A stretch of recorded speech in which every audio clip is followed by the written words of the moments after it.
Hello and good afternoon, ladies and gentlemen. This is your host, Ahmed Kodil, and I would like to welcome you all to the 6th International Virtual Conference 2021, Day 1, brought to you by Kazim Trust. Ladies and gentlemen, today I have with me a very beautiful co-host and who is also a part of Kazim Trust. Please welcome Miss Aria.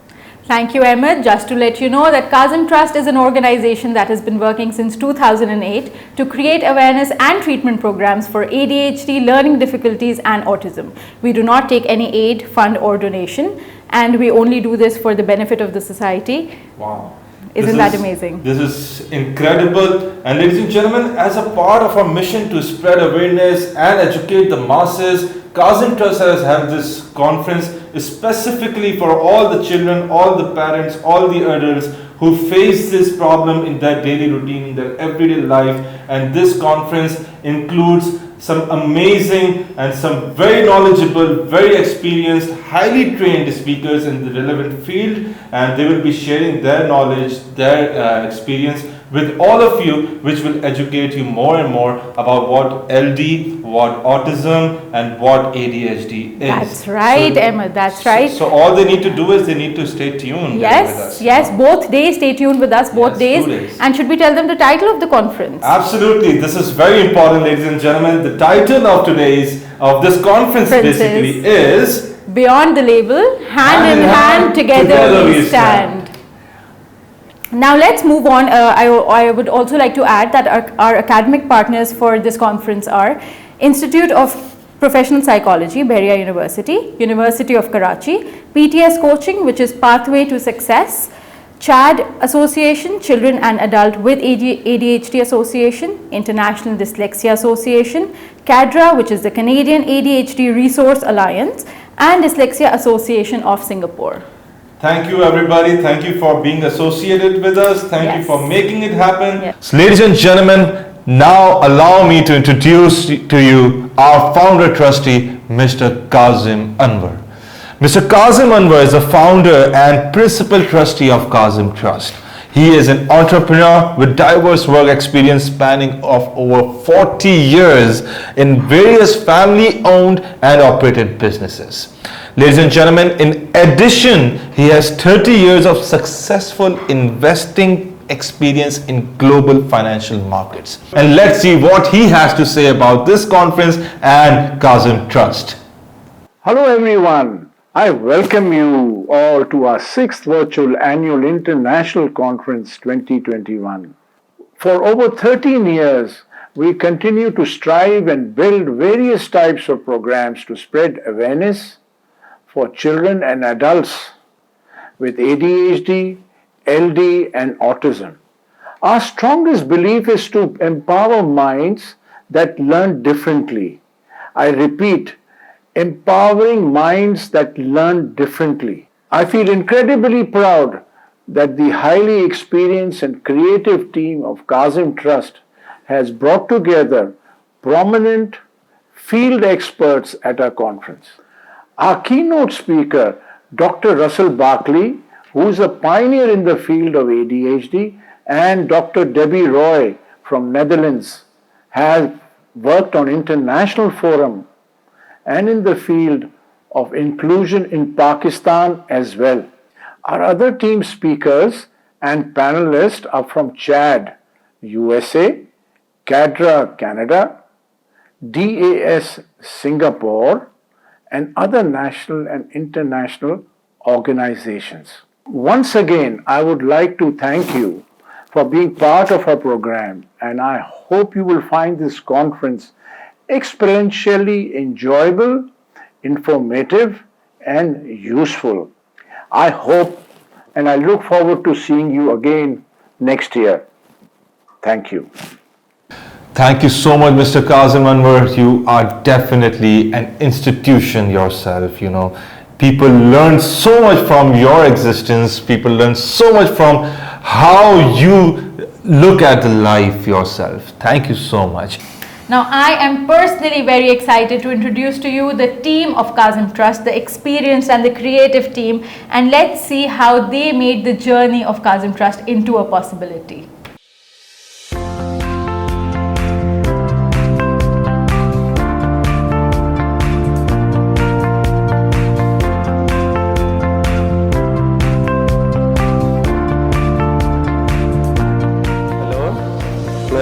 Usman है और मैं Kazim trust पर कई सालों से service दे रहा हूँ।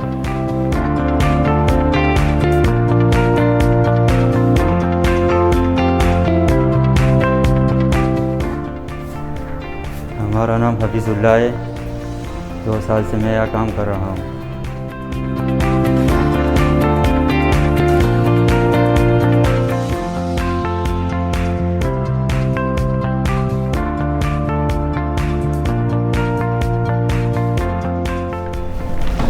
Hi, my name is Tahira and I'm working at Kazim Trust as front desk officer.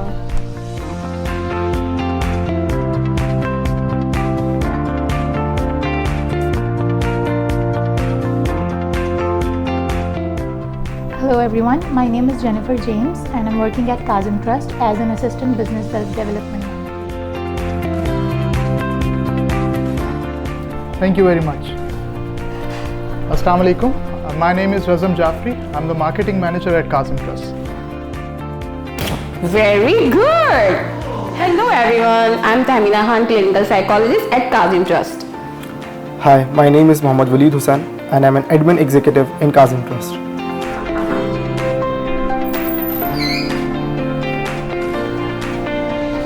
Hello everyone, my name is Sandrine Ali and I am working as a service head and clinical psychologist at Kazim Trust. Yes! Good job. Hello everyone, my name is Ilma Sikandar and I am a clinical psychologist here at Kazim Trust.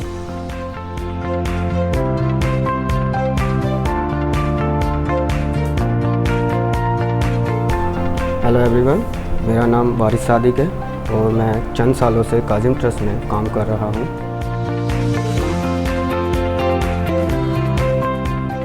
Hey everyone, this is Ahmed Agha. I'm working with Kazim Trust as an IT administrator. Thank you.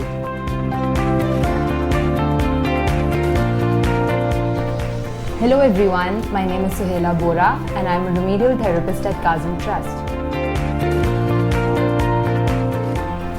Hello everyone, my name is Ikra Shams and I'm a remedial therapist at Kazim Trust. Here at Kazim Trust we enjoy ourselves, we work really hard and we make lots and lots of memories. As it is rightly said that memories are special moments that tell a story. And on that note, let's recall all the beautiful memories of Kazim Trust.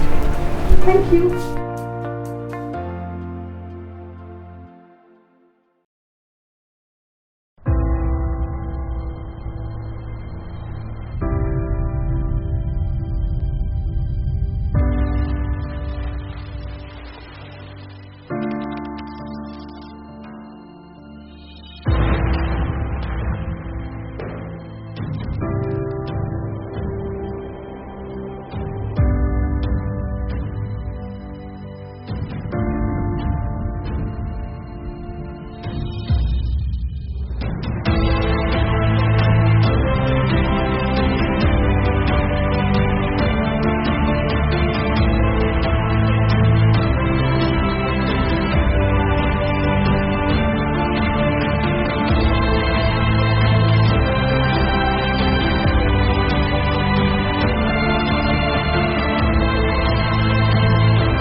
Wow, the video was so good, and Yeah. definitely it was a trip down the memory lane. Thank you to all the team members to making it happen, to making the impossible turn into possible. And without such enthusiastic, as you said, Elia, without such enthusiastic team members, any organization is absolutely nothing. Thank you once again.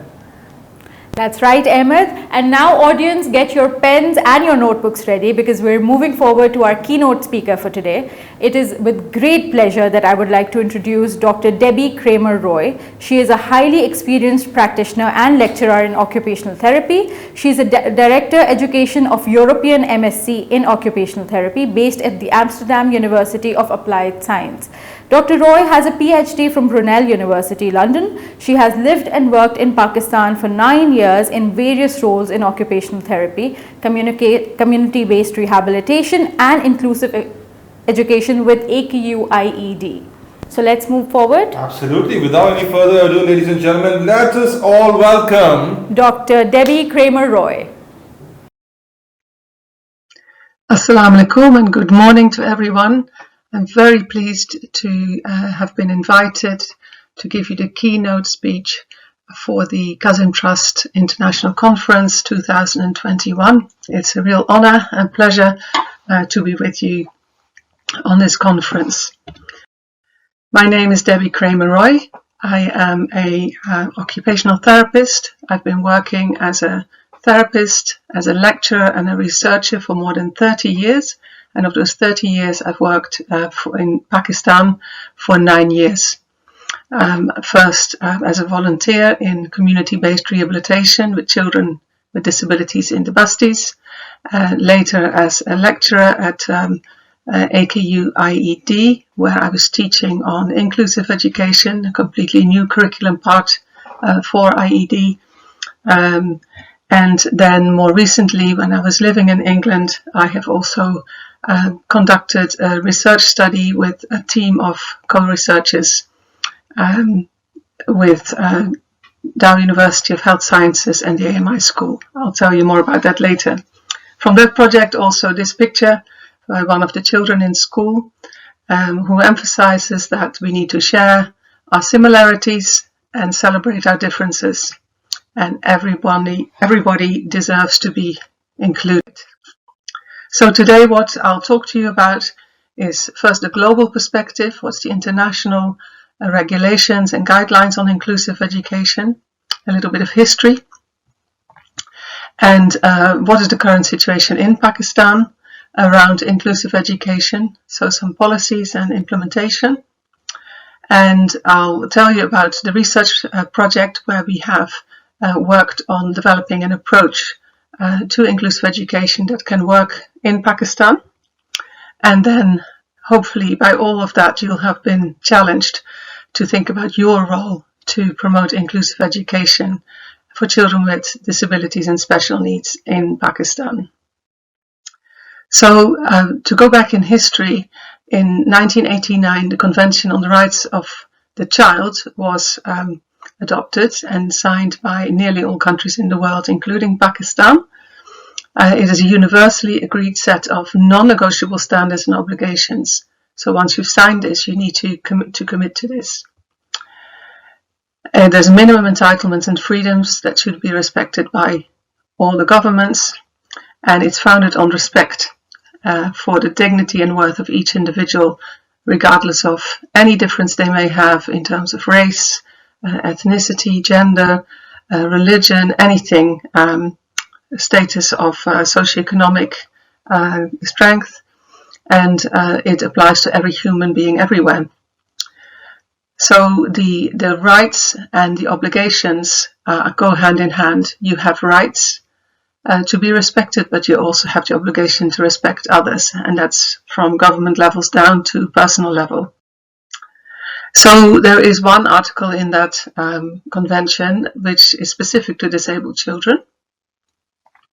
They should enjoy a full and decent life in conditions which ensure dignity, promote self-reliance and independence, and facilitate their participation in the community.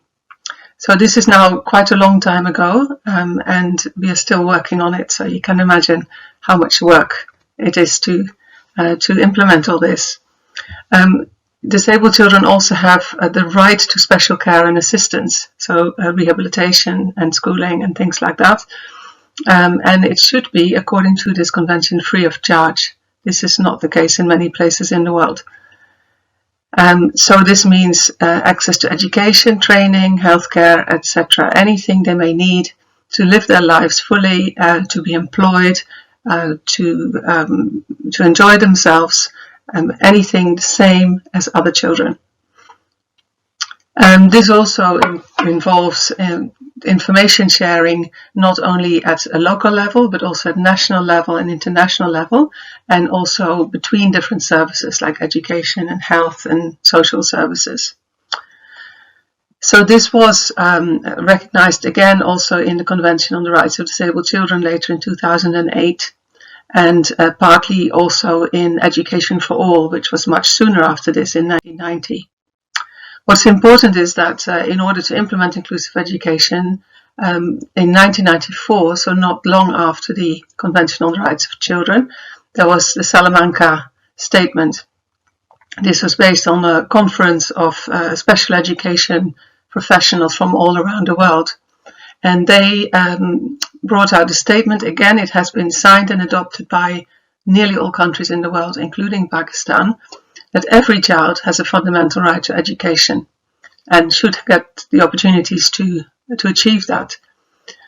Within that, every child is unique. So they have strengths, they have needs, they have wishes, they have abilities that they can achieve together with other children. In order to achieve the education of all children, they stated that education system should be redesigned, basically, because at the time, and still in many places, regular education is only aimed at children who have no special needs. So the children who do have those special needs are forgotten about in the way school is designed. So if you go back to the drawing board and say we want education that is good for all, then you can start to design an inclusive approach. So they also explicitly said that rather than putting children in special schools necessarily, although some of them might benefit from that, they must have access to regular education, which should accommodate all children in its community. So if you do that, then what can you achieve? Basically, you combat discriminatory attitudes. So children in the school and teachers in the school and parents of the children in the school will learn that there is no need to separate children with special needs from other children. By that, you then create a community around the school that is more welcoming, and the parents will feed this through into society around them and into their workplace. So you can achieve a more inclusive society for all. Also, by doing this, you will provide an effective education for the vast majority of children. So that is how you achieve education for all, which was already out then. And is much more efficient, because if you try to build two separate systems of education, one for disabled children and one for non-disabled children, it costs double training costs, double building costs, etc. So it's much more efficient to design one system where all children can learn together. Now, in order to, before we go further really, it's important that we understand the difference between inclusion and integration, which is sometimes confused. So if you look at this picture, the circle on the left bottom is exclusion.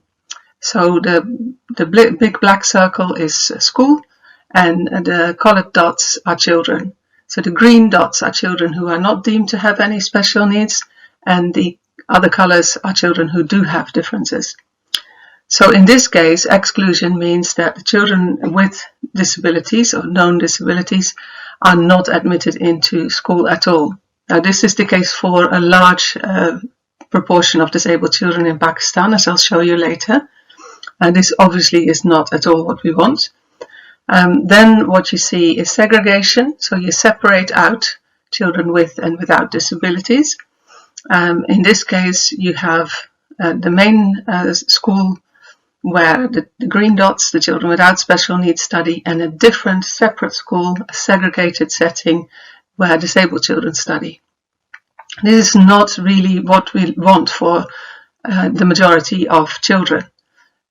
Sometimes it can be okay, but most of the time this is not what we want. We would like inclusion. Then integration is where schools are admitting children with special needs, mainstream schools, but they treat them separately in some way. So it could be that they have a separate classroom and they don't know and play with the other children in the school. Or sometimes they are in the same room, but they might have a completely different curriculum, activities. Maybe they even have a separate teacher. So they, again, are not included in the general day-to-day running of the school. They're not socially included, and they don't have the opportunity to learn together and play together. So again, this might be a situation that could be okay for a school that is exploring how they could be more inclusive, and this is how they start out, but this is not where it should stop. The picture at the top is inclusion. That is what we were working towards, so that all children within a community are studying in the same school and they have the same teacher, the same curriculum, the same teaching and learning activities. There may be some adaptations, obviously for some children, but in the basis they are following the same education, they are in the same social environment, the same activities of the school. So that is what we're working towards. Now, in Pakistan, the National Education Policy of 2017, which is still valid until 2025, I think it is, actually commits to expanding access to education for children with special needs. They are working towards inclusion within the policy and an equitable quality of education for all children. They want to do this in child-friendly schools. So this is schools where children are safe and they can thrive both socially and educationally, and they should be inclusive. At the same time, they also want to expand special education in the light of these international commitments that I've just told you about, and to provide the necessary facilities and services and the infrastructure for inclusive education. So they recognize that there is a lot that is needed for this at all levels of education. So pre-nursery, nursery, primary, secondary, and university and college education. And to make sure that every child is in school. So to universalize, so that all boys and girls are in school. And so it might need more special education institutions as well as more inclusive schools. This is very good news that this is so strongly in the policies, national policies, but there is a way to go before we achieve it. At the moment, the primary out-of-school rate, so there's children of primary age who are not in school, is 18% for boys, so that's nearly 1 in 5 boys are not in school, and 29 for girls, so that's nearer 1 in 3 girls that are not in school in Pakistan. So that's quite a dramatic rate. The primary school completion rate at any age, so they might be older than that age, is 64% for boys and 55% for girls. So this, again, not all children who start primary will complete it. Upper secondary is obviously even lower, and there are only 43% of boys reach the end of secondary school and 38% of girls. Now the youth literacy rate, so these are children that are mainly out of school already, or young people, and so from 15 to 24 years, the literacy rate is actually higher than that, so 80% for boys and 66% for girls. So this means that actually we are at risk of reducing the literacy rate over the next few years if this doesn't improve. considering the fact that 41% of the population is under 18 years old, this is quite a serious worry. So this is for any child, whether or not they have special needs. So this is an illustration of how difficult it is to get children into school, even if they do not have special needs, and then if they do, it makes it even harder. It's difficult to know how many children with disabilities and other significant special needs are actually in school, because there's not an accurate number of these children. There have been census data, but it is unclear how the census data was collected, like how reliable it is. So that is a problem. And there's no accurate data really on the number of special schools, because some of them obviously are government schools, we know about them, some are private schools, and some are small project schools that are not even counted. What we do know is that it's quite rare to see children with obvious disabilities in mainstream schools, although some luckily have started admitting them.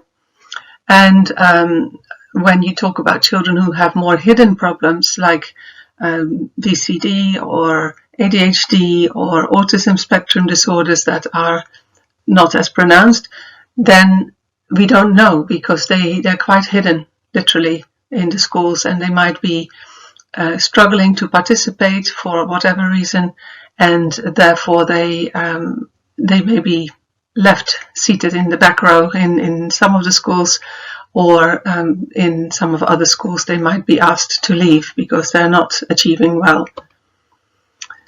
So it's likely to be very low, the enrollment rate totally. For children with clear significant disabilities, the estimated percentage is only 5 to 10%, as even the government has recognized.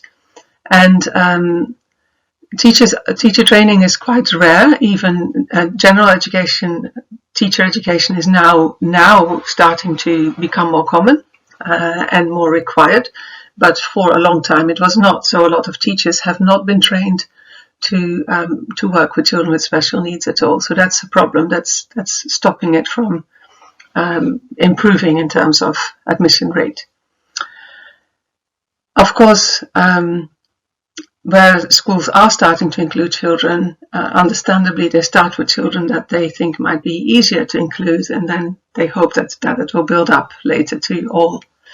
But whether they're really included or merely integrated or even segregated in that system, that is difficult to know. There's not enough broad research on that.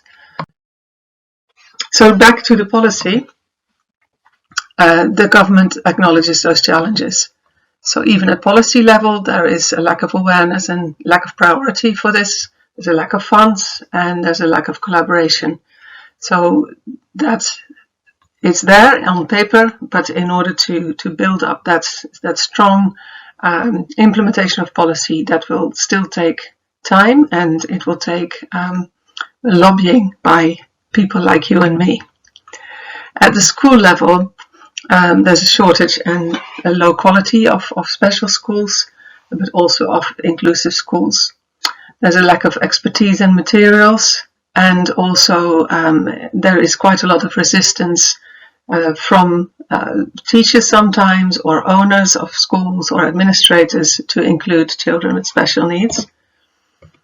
Again, not all schools obviously, but this is still quite common. And at community level, there is stigma. Parents lack the understanding for the need of education of that disabled child, saying, well, they won't work, so why invest? Or sometimes there will be worries by the parents of the children without special needs, because they worry that their child might be affected by the presence of a disabled child in class. So the goal is to ensure equitable access for all, and to provide the training and the personnel to support that. And the target is to increase the participation rate of disabled children from the 5% that I just mentioned to 100% by 2025. Now, I don't think we have really increased much since 2017, so there's a lot of work to be done. And also that another target is to create an inclusive learning environment in 50% of schools, colleges and universities to facilitate not just the enrollment getting there, but then the quality of education that the children get. These policies have been implemented down on provincial levels as well. So, for example, in Sindh, there is the right of children to Free Compulsory Education Act, and that specifically states that children with special needs will be given admission and that training will be provided for their teachers to be able to teach them well. Because this is difficult to read and implement, the Right to Education Pakistan organization has produced an implementation guide, which you can see in the picture here. Do look that up if you are working in a school, because it will help you to understand how you might implement what the government is committing to do, and use this also to lobby the government to say, this is what you are committing to do, I'm willing to implement this with you, come on my side. So the reality is, of course, that despite these policies, it's not happening yet. Children with obvious disabilities are not really in school much more than 5 years ago, and many mainstream schools are still reluctant because they fear they cannot cope with teaching these children. For children with hidden disabilities, there are not enough inclusive mainstream schools yet where their needs will be recognized and supported. And of course, there's no clear enforcement anywhere. You can still be told to leave a school and then left to your own devices to find another school in Pakistan. And teacher training for supporting children with special needs is still very much lacking. There are lots of initiatives, but the scale is so large it's difficult to catch up. So I'd like to tell you a little bit about the project that we conducted. I was the project coordinator for this. So it was a collaborative action research project between occupational therapy departments of Brunel University in London, where I was working at the time, and at Dow University of Health Sciences, where there is an occupational therapy school, and then the AMI school, an inclusive primary school in Karachi, was our non-university partner in this project. It was funded by the British Council and by the Higher Education Commission of Pakistan, and it ran from 2015 to 18. We used action research, participatory action research, and in this process you don't just collect information, but you take action as well. So you start with an exploratory phase to identify the key issues in the school and to figure out what your goal is going to be. And then you have a spiral of cycles, lots of different ones, running at the same time, one after the other, where you first make a plan, you act on it, you then have a phase where you observe and figure out what was the impact of that action that we took, reflect on it, and then go back to the plan to adjust it until you have come to a good solution for your problem, or a good improvement of services, or whatever it is you were planning to do. This is a very good way of working together and to make sure that these changes will continue to be practiced, because the people involved in the actual situation are your co-researchers in the process. It's dynamic and messy, but it is very real, and it helps people practice what they are finding out straight away. You work really as a team of co-researchers. So in our case, we had teachers and occupational therapists. We had the school leadership, we had parents, children, and the learning through the process is just as important really as the individual solutions that we found. And what did we learn? Collaboration, problem solving, and reflection. And reflection is a key skill for any good teacher, so that you reflect on what you see the effect of your teaching or actions on the children is, and therefore improving your teaching style and quality. So why occupational therapy? Well, occupational therapy promotes the health and well-being of people through occupation. That means meaningful daily activities. And school is an extremely meaningful daily activity of all children. It enables people to fully participate in all the activities of daily life. And it works with both individuals, children or adults, and communities to support them to do what they want to do, need to do, or expected to do. So in some cases that could be improving skills in that person or that community, but it can also be by modifying the activities or the environment. The World Federation of Occupational Therapists strongly supports this new way of being engaged in schools by occupational therapists. It supports the basis on which it's done, that's the International Policies on Inclusive Education, and it emphasizes the responsibility and the skills of OTs to support this.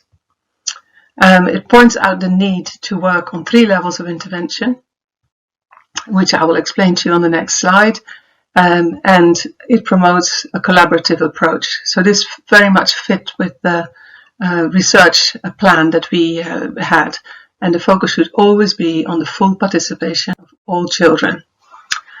So these 3 tiers or levels of intervention, if you look at tier 1 at the bottom, is called universal design or universal support for all students. So the occupational therapists and teachers work together to see what could happen in the school to make learning, socializing, and general physical development, for example, of all children more effective.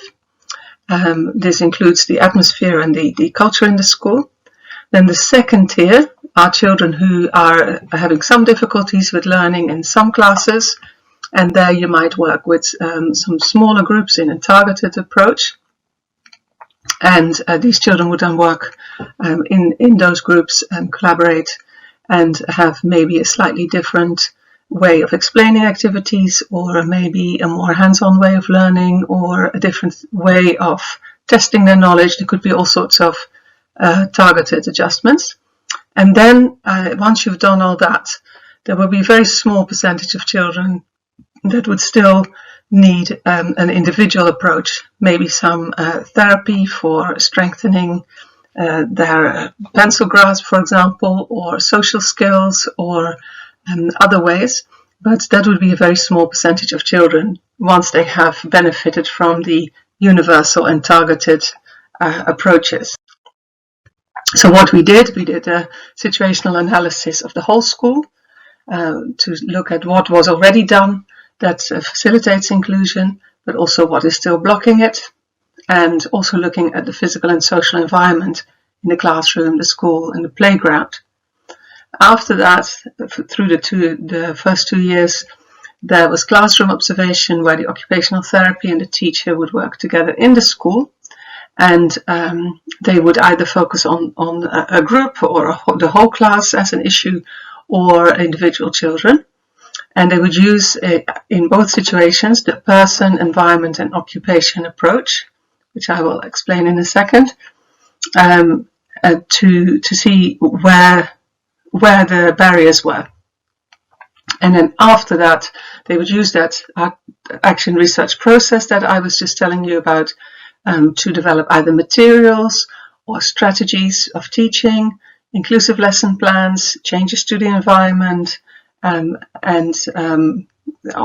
the whole culture of the school. And there was a drawing in of others that could support children, so either the parents or sometimes therapists from outside, or psychologists, or whoever could have a role in supporting the child. The PEO, which I was talking to you about, the person, is that child with their strengths, with their needs, physical, cognitive or emotional needs and challenges, but also just their personality, their preferences, who they are, etc. The occupation, that's the activity itself. Is it suitable? What are the challenges? What can be changed? And then often we would change it in a way that it would also benefit the rest of the class. And the environment, so where is it taking place? What's happening in the classroom? Can the child see properly? How's the lighting? How is the sound? Is there lots of distraction? Are there rules and regulations that are hard for the child or any of the children to follow in the school? And then if those three are coming together well, that is when you get full participation. Just for the last couple of minutes, some examples. So this is an example at the AMI school where the class 5 teacher is teaching geography, and there were a few children in class who had difficulty with comprehension of new concepts. So in this case, there was a lesson on landforms, and the children had great difficulty figuring out what it all meant and how to remember these different names.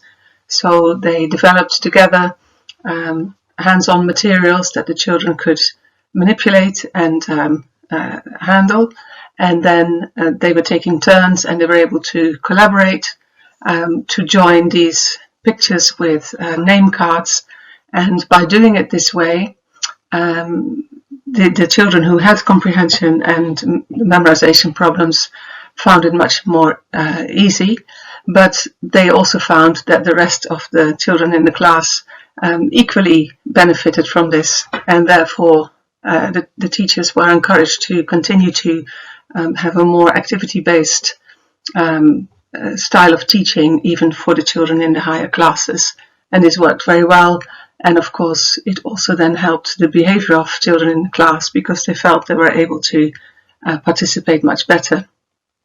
Another example from nursery, where it was not just particular children. This was a class that had a lot of difficulty with the structure and their behavior, and so they figured out that if they had extra activities available for children who had completed their tasks, then the children would focus better on their learning tasks, and then they didn't get bored. They were able to then spend some time on activities that helped them to use their hands, their eyes, their creativity, and the behavior problems were much improved by putting that in the structure of the day. Now, we've put together all these learning experience through this research into a resource guide, which has 4 parts. The one is introduction of key concepts, a bit like I have told you today. Inclusive education, action research, occupational therapy, what does it all mean? And then practical strategies for inclusion, which have been presented by showing the action research process, so that also the reader can figure out how they might apply that same process in different kind of situations as well. So both school and classroom level and individual level, and responding to very specific challenges. There's lots of examples. Also the importance of spreading the word within the school community and parents, and maybe with other schools that you have contact with, and links and resources to national and international resources online. And you can download this from our website, otiepakistan.pk. So what can you do? You can welcome children into your school, regardless of whether they have special needs or not, if you have the power to do so. If you don't have the power to do so, you could lobby your own school leadership. You could lobby the education department at provincial level or even national level, because once you know the children's rights from their own policies, you can really lobby them to say we are ready to include more children, but we need finance, we need personnel, we need training, etc. So demand that. It's not easy, but I think if we all start to demand it, something will start to shift. Also, if you're in a school, get support from occupational therapists particularly. They're very practical profession. They look at the whole child, they look at their environment, as I said, and how it fits in. But also other therapists, obviously physiotherapists, speech and language therapists, but also psychologists, for example, are very useful professionals to work with in the school, but challenge them not to only look at individual children, but also to help you problem solve issues in the school as a whole. Also very important, work much more with your parents, all the parents in your school. Collaborate with them. Don't keep them out of the school, but invite them in. A lot of parents will also be willing to volunteer, for example, to do reading sessions or arts sessions where children can develop their motor skills, for example, or sports days, or invite them in because they know their children best and they can really contribute to improving your school. Be flexible, focus on participation and development. Don't panic if not all children pass all their exams. It is important, but it is not as important as the child developing a good sense of self-worth and confidence in their abilities. And of course, download a resource guide and use it at school or even at home to support your children with special needs. Thank you very much for listening, and I wish you a great conference today and tomorrow. Thank you, Dr. Roy, for that very inspiring talk, and thank you so much for all your services in Pakistan. Wasn't that amazing, Ahmed? Yes, absolutely. It was so good to see Dr. Roy talking about how well she's performing and giving her services in Pakistan. So thank you so much, Dr. Roy. And basically, Adia, I'm so excited and so thrilled right now because, you know, this is for the first time that I've been associated with Kazim Trust. And this is also new for me because there are so many children outside who need to be identified with the disorders they are encountering in their daily life. You know, ADHD is such a problem, LD or autism, that, you know, basically it's a stigma. That's true. And the whole purpose of this conference is we have to go beyond the label. Beyond the label, you know, because we have labeled these problems and we don't usually talk about it, we don't bring it in the front foot, we don't basically talk about it in an open environment. We need to keep this hidden. We don't like it when somebody talk about it about our children that they have an ADHD or LD problem.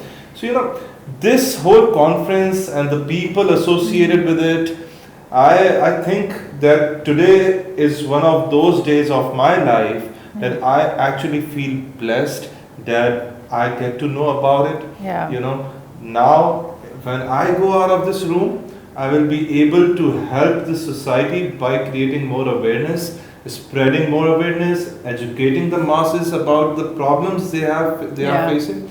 And you know, Ahmed, one domain where we really can spread awareness a lot is media. You know, one platform where we can really spread awareness is media. Maybe it's print media, digital media, or electronic media. Media definitely plays a very vital role in spreading the awareness about whatever topic it is. But specifically creating awareness about the mental health issues, media has been and is definitely playing a very important role. And for that, ladies and gentlemen, I have a very prominent media figure from the Pakistani media fraternity. She's an actor, director, producer, and an activist.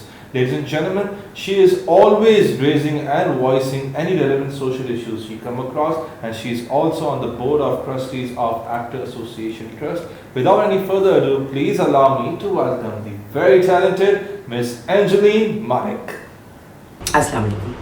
First of all, I'd like to thank Kazim Trust for having me here today, and secondly, for all the work they've done to create awareness on mental health. My name is Anjali Malik, and I've been part of broadband television and media industry for over 2 decades now. As we all know, that media has a nationwide reach. Hence, being part of media comes with a lot of responsibility, since it plays a very strong role in influencing people. Today, I'm here to talk about how this medium, which can be very positive for mental health, how it has become a negative influence. there's a huge population who are not even aware of what mental illness is. And the remaining, since it's still considered a stigma, they do not talk about it, they do not address it, and they do not get it treated. Jabke psychological problems are quite widespread and common in Pakistan. As per one estimate, there are around 50 million people who suffer from some kind of mental disorder.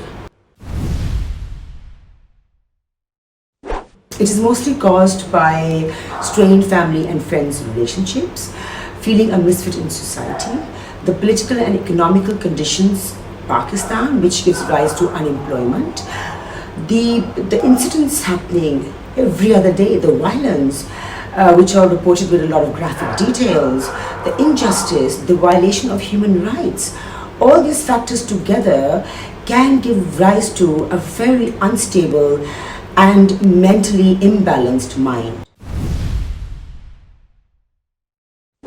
It not only affects our behavior and habits, in fact, it has a strong impact on our likes, dislikes, actions, thoughts, feelings.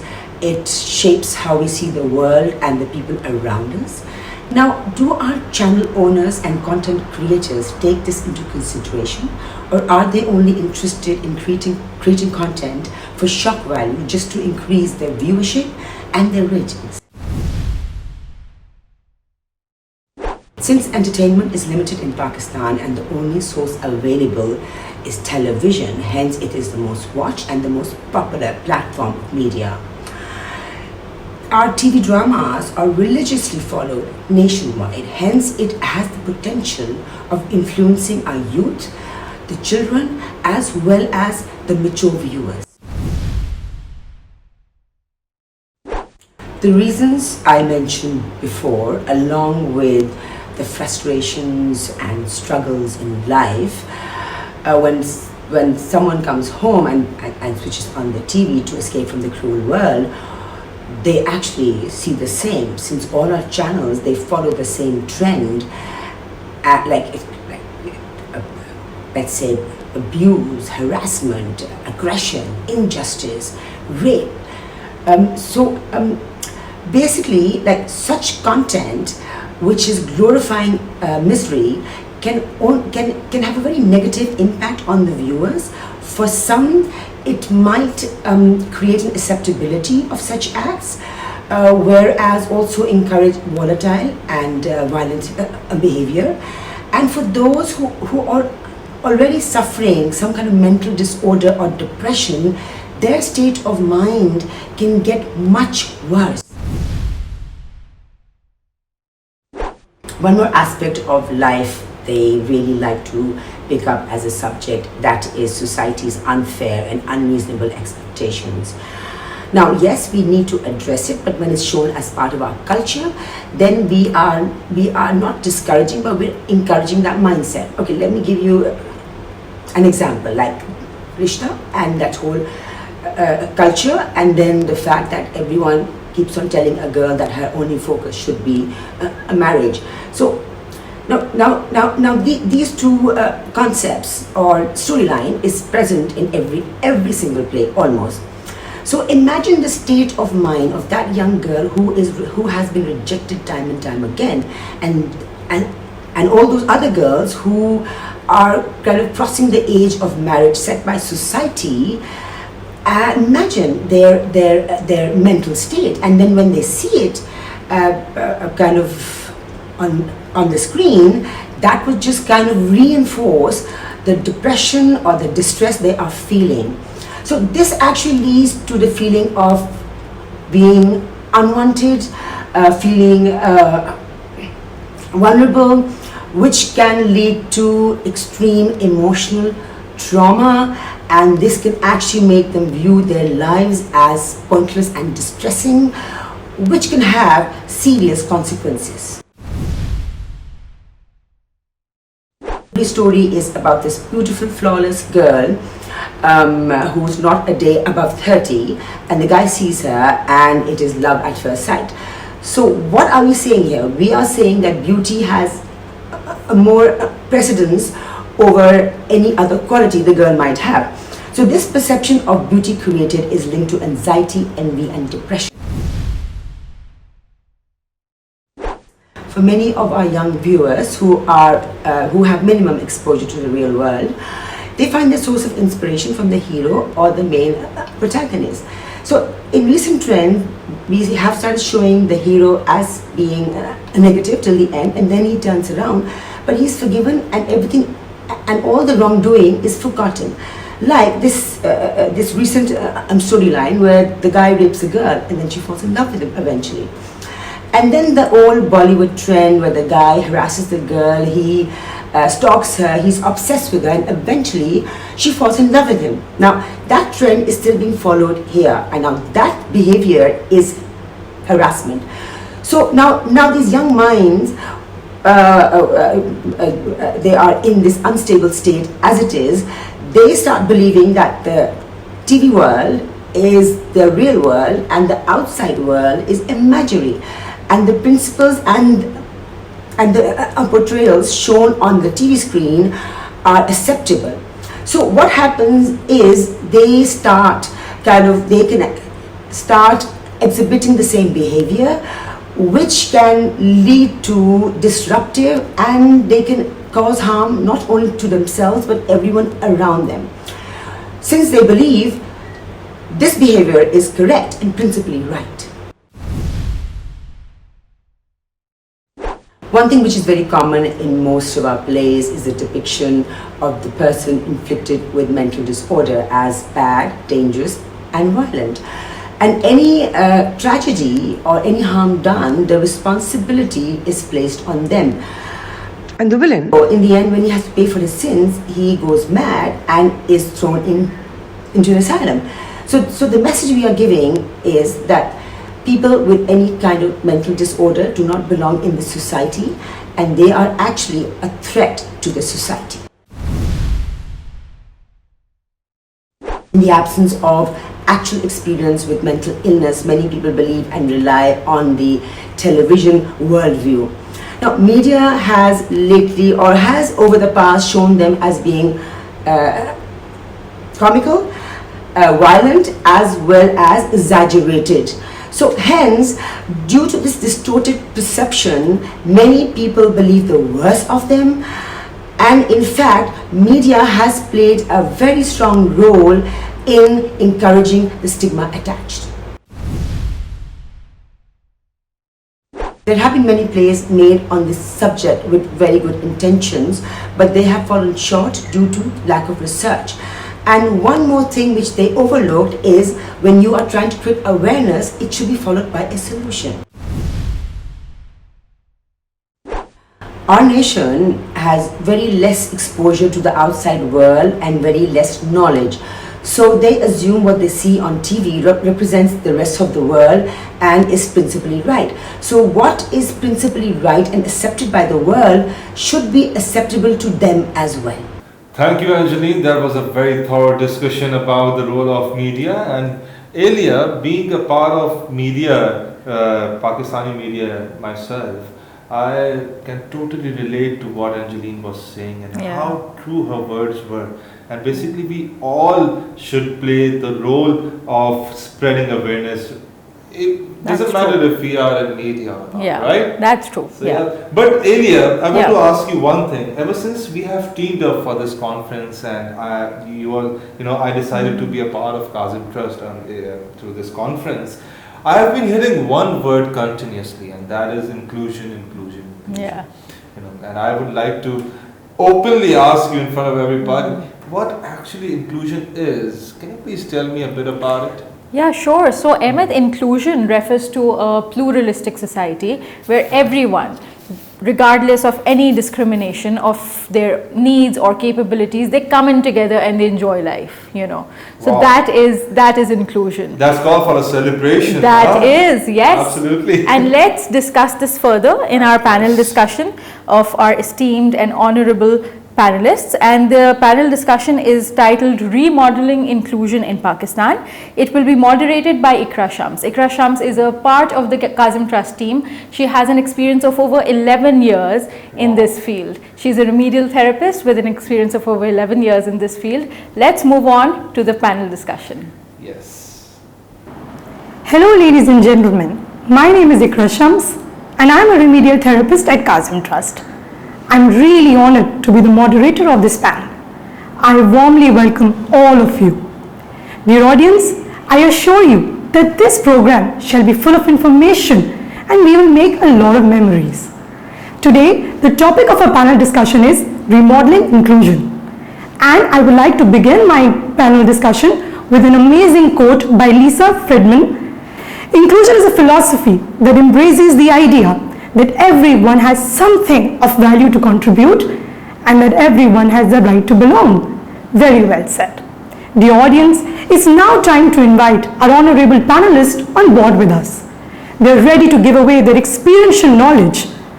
So without further ado, I would like to invite our first panelist. She is associated with an amazing organization called Dyslexia Association Singapore. They are Kazim Trust academic partners as well for this conference. Let's welcome Ms. Siti Mariam Daud. Ms. Mariam began her educational journey in an educational therapist at the Dyslexia Association of Singapore in 2013. She holds a bachelor's degree in science psychology from the Central Queensland University and a Master of Arts in Special Educational Needs from the University of South Wales, UK. She has more than 7 years of experience in the field of special educational needs, especially in dyslexia and math. She is a senior lecturer at the DAS Academy and an associate fellow with the Registrar of Educational Therapists, Asia. Now, I would like to welcome Ms. Siti Mariam. And my first question from you, Ma'am Mariam, is that how inclusion has remodeled and has the terminology of inclusive education evolved over the years? Over to you, Ms. Mariam. I think when we talk about inclusion, there is no one fixed definition of inclusion. There are several definitions by different authors, but it's defined and practiced differently around the world. So it does have a broad definition of educating students with SEN in mainstream schools, and there is a consensus on the underlying philosophy of inclusion. So it is quite impossible, to standardize inclusive practices across countries because of the wide diversity in the history, the culture, the laws, and the levels of educational and economic development of each country. But all these definitions, they all have one main theme.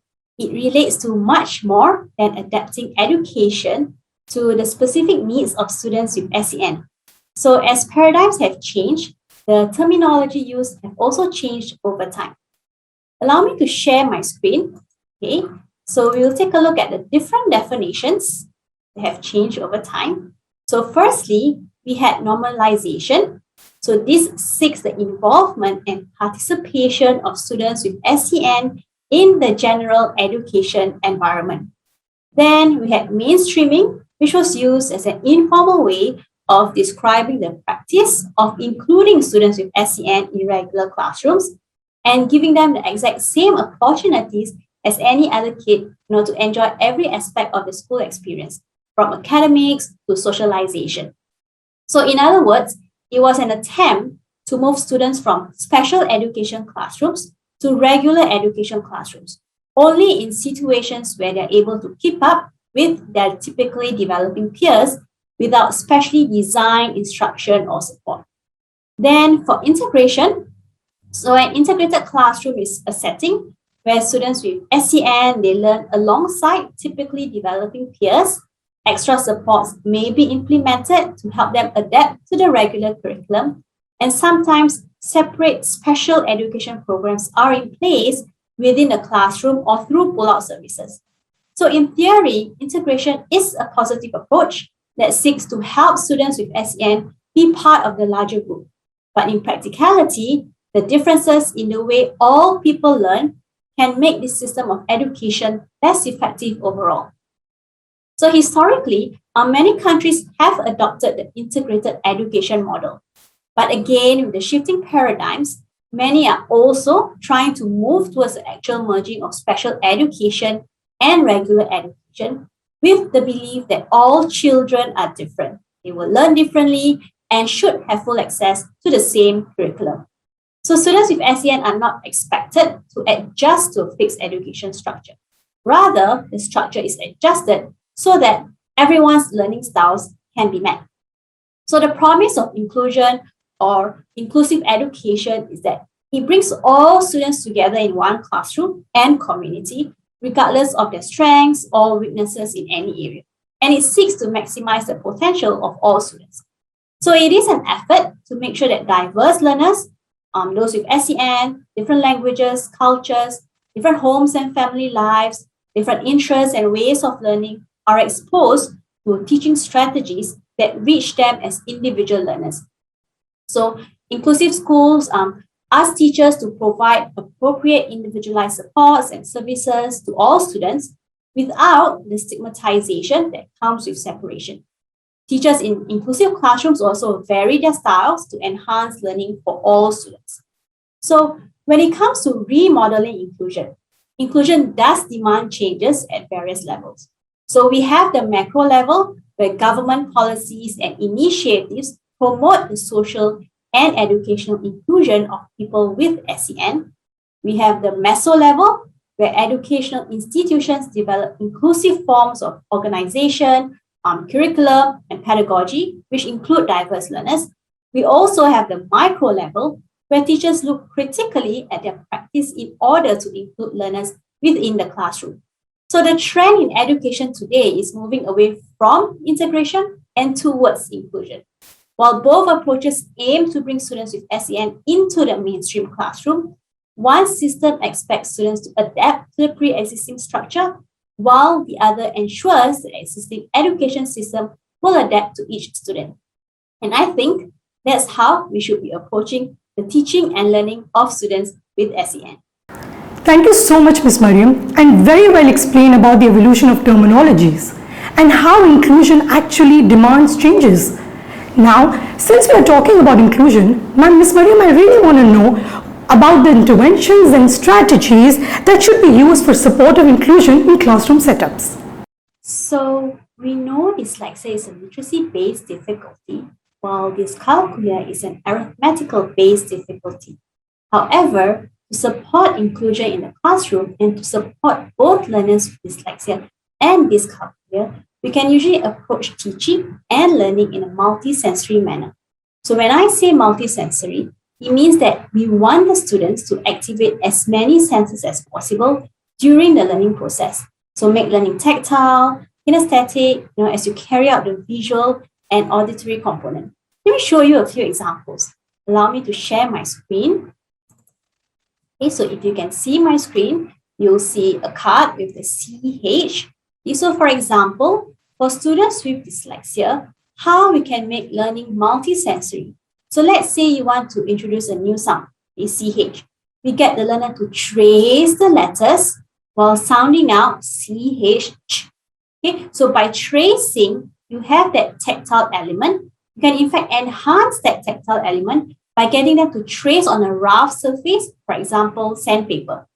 Now, tracing also incorporates the kinesthetic element while sounding the letters out, okay, as the visual and auditory element. So you're in fact tapping on 4 senses here. So even when getting them to learn sight words, you can actually do something similar. But what I do is I use glitter glue and I write out the sight word on felt. So glitter glue gives that raised tactile element. So they will trace and sound out the letters of the sight word. Is to help them remember both how to read the sight word as well as to how to spell the sight word. Then, in fact, we follow this multisensory approach for teaching grammar for writing. So this grammar for writing is actually adapted from Project Read. It's taught through a system of diagramming using symbols to represent sentence parts. So diagramming sentences is multisensory as it helps learners to simultaneously verbalize, write, draw the symbols, and read the words or the sentences. So it comes with a sequence of teaching and different symbols to represent different sentence parts. So for example, if you take a look at the slide here, okay, we start by introducing the bare bone sentence. So we could actually provide a pipe cleaner, okay, something like this, and get the learner to form the shape that you see here. So you have the triangle in front, you fold into a triangle, and then this long tail at the end. Okay, So then we get them to trace the pipe cleaner, and as they trace the pipe cleaner, get them to verbalize a sentence, starts with a capital letter and ends with a full stop. So that triangle at the front indicates where the capital letter should be. So, and there's this tactile and kinesthetic element of forming that triangle adds on to that memory. Then we introduce a subject, okay? And we add hand signals to remember the different nouns. So a noun is a person, okay, a place, a thing, or an idea. So what you can get them to do is a noun is a person, can get them to point to themselves or get them to point to someone else or another person in the classroom. A place, okay, a thing, okay, point to something in the classroom, or they can grab an object in the classroom or an idea. Okay, so there are multiple sensory elements here that will help them to remember what is a noun. And of course, that's only step 2 of the sequence of teaching. And if you're interested to find out more, you can get in touch with me or read up on Project B. Now, for students with dyscalculia, the multi-sensory learning approach advocates a concrete, pictorial, abstract instructional sequence, as well as explicit language to make math concepts memorable. So it's about using as many sensory areas as possible when learning a new concept. So the path to automaticity is actually strengthened when many neural connections are made.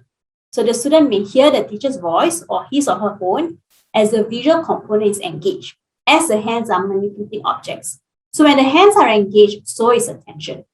So multiple sensory inputs create stronger associations for learning and memory. Explicit instruction is concept-based. So the student models a concept, links it to the language, and constructs or builds meaning. So learners are not taught how to do a thing, but rather what it means. So they don't push numbers around with no meaning or context. They construct meaning. So through the CPA approach, learning makes use of physical and visual aids to build a child's understanding of abstract topics. So this CPA approach was developed by American psychologist Jerome Bruner. It is an essential technique within the Singapore method of teaching math for mastery. So students tend to better understand math concepts that are taught through manipulative or visual teaching strategies. So using lots of practical resources such as counters, bit strings, and multi-link cubes will be beneficial. So the CPA approach builds on children's existing knowledge by introducing abstract concepts in a concrete and tangible way.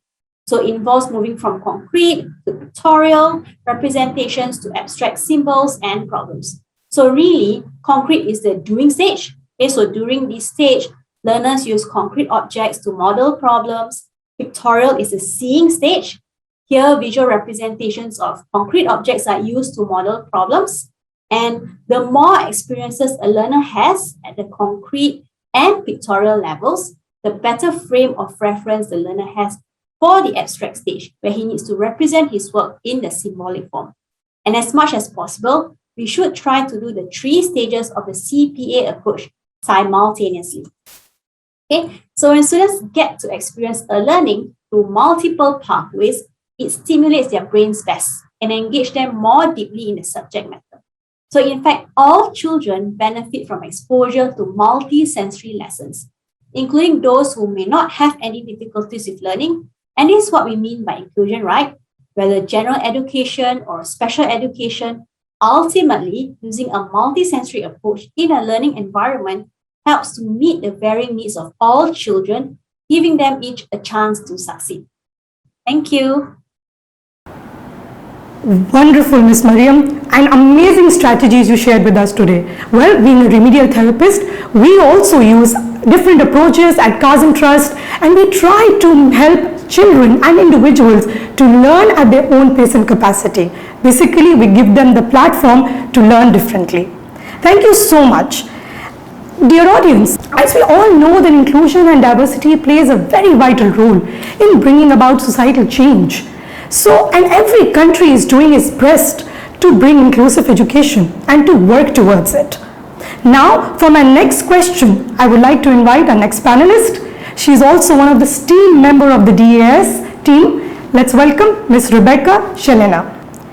Ms. Rebecca has been with Dyslexia Association of Singapore since 2014. She is an associate lecturer with DS Academy and she provides intervention in literacy skills as well as mathematics. Ms. Rebecca has completed her postgraduate certificate in special educational needs and specialist diploma in specific learning differences. She completed her Master of Education in Curriculum and Teaching with National Technological University. Ms. Rebecca is a member of the Registrar Educational Therapist Asia. Well, Ms. Rebecca, welcome. My question from you is, how has Singapore's initiative for inclusive education been influenced by international developments? Okay, so in Singapore, the policy of enrolling students with SEN in mainstream schools has largely been influenced by international developments, which then led to changes to national legislation. For example, the Salamanca Statement, which established inclusive education on an international footing. Now, with this statement, governments around the world have slowly adopted the principle of inclusive education to inform policy and practice. As a result, the number of students with SEN in mainstream schools in Singapore has grown steadily over recent years. Although Singaporean students consistently score near the top in science, math, and reading achievement on an international assessments, many students with special needs still receive their education in schools separated from their mainstream peers. So in 2004, Prime Minister Lee Hsien Loong discussed a new vision of Singapore becoming an inclusive society that embraces all individuals with special learning needs. Ever since he made this call, changes were made to the educational policy in a bid to foster inclusion and create an inclusive education system for all students, especially those with SEN. So, for example, there was a significant increase in funding allocation for the redevelopment of school infrastructure and professional development of mainstream teachers to better support students with SEN in mainstream schools. Singapore adopts the dual-track education system. So, students either go to the mainstream school or the special needs school. So children with mild special educational needs are in the mainstream school. One of the initiatives taken to build a more inclusive education is the introduction of allied educators in the mainstream school. Their role is to provide remediation for learners with SEN. As a result of these changes, more students with SEN are being educated in mainstream schools with their typically developing peers. In fact, a recent report in 2020 showed that around 80% of students with special needs are taught in mainstream schools, while the remaining 20% with higher needs go to special needs schools. Now, more emphasis is also being placed on supporting these students. For example, all primary schools are now staffed with at least one allied educator to support learners with SEN in both literacy and mathematics, as well as the introduction of the school-based dyslexia remediation program. For students in primary 1 and 2 level between 7 to 8 years old who have learning difficulties are supported through a learning support program, also known as LSP. For primary 3 and 4 students between 9 to 10 years old, they are supported through school-based dyslexia remediation program, known as SDR. If students require support beyond B4 level, they are enrolled into Dyslexia Association of Singapore, DAS, for continual remediation up till secondary school, up to about 16 years old. Apart from this, students diagnosed with learning difficulty may also receive exam accommodations. This include extended time, getting a prompter, large font and page size, one-sided printing of assessment papers, and also exemptions from mother tongue language, which is their second language. Similar to Singapore's efforts to a more inclusive society, other countries around the world are also making changes to their education system with a common goal: to provide education for all learners in a mainstream school, regardless of their abilities. However, there are many factors that may influence this move, which may differentiate how inclusive is the education system in various countries. So as countries of different regions face the vast array of challenges unique to their educational systems, it becomes apparent that inclusive societies are intricately tied to social inclusion policy initiatives and developments in education. So governments are becoming increasingly aware of the need to review their educational systems as they attempt to define what an inclusive society is and how to make inclusion truly effective. Singapore is a unique example of a country that has the resources and the vision, but currently lacks an educational system designed to fully include individuals with special needs. It is still work in progress. Thank you. That's great. Thanks a lot for sharing about the initiatives that have been taken by Singapore towards inclusion. Ms. Rebecca, since now we know the initiatives being taken by Singapore and your institution, could you please highlight the inclusive practices that can be incorporated in classroom settings and how parents and teachers can be involved? Now, before we talk about the strategies or intervention approaches that can be used for supporting inclusion in the classroom, I think we need to look at the barriers that exist that affect the teaching and learning of students with SEN. Let me quickly share my screen. Now, let's look at these three pictures. They all depict a similar scenario. 3 children watching or trying to watch a baseball match. However, in picture 1, the children had initial difficulties of watching the match because of the fence that was blocking them. So what happened here was that they were provided with some support. But as you can see, they were all provided with the same level of support. Yet, the shortest students still cannot see. Same in a fast-paced mainstream environment. We provide some support, but it still might not be enough for the weaker student. Now, in the second picture, the fence is still there blocking their view. But now there is differentiation that is happening. The level of support that is given depends on the needs of the child. So there is some tiered support for the child in the middle and the shortest child in order for them to be able to watch the match. However, in the last picture, there is no support given to any of the children. But what is happening here is that the fence has been removed. With the fence removed, there is no need to provide any support. All 3 children can now equally access the match comfortably. In fact, as they can even sit down to enjoy it. So what happened here was the barrier was removed. So if we translate this to how we can support learners with SEN, it's about creating a world without barriers. Challenge for us is to acknowledge this goal. We believe all can learn, but we also need to remind ourselves that they do not learn all the same way. If we use the weaker student as a baseline, we all can become better teachers. So we need to think about unnecessary barriers that can be removed so that we can provide an even kinder environment for our learners with SEN. And this can be done through applying the principles of the Universal Design for Learning, or UDL for short.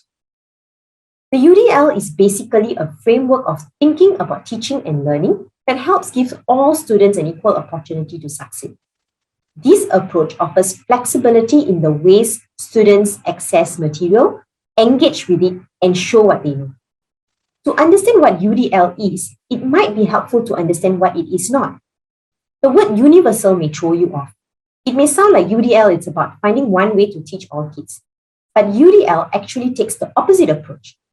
The goal of UDL is to use a variety of teaching methods to remove any barriers to learning and give all students equal opportunities to succeed. It's about building in flexibility that can be adjusted for every student's strengths and needs. This approach to teaching doesn't specifically target kids who learn and think differently, but it can be especially helpful for them. You would have likely encountered many examples of it in your everyday life.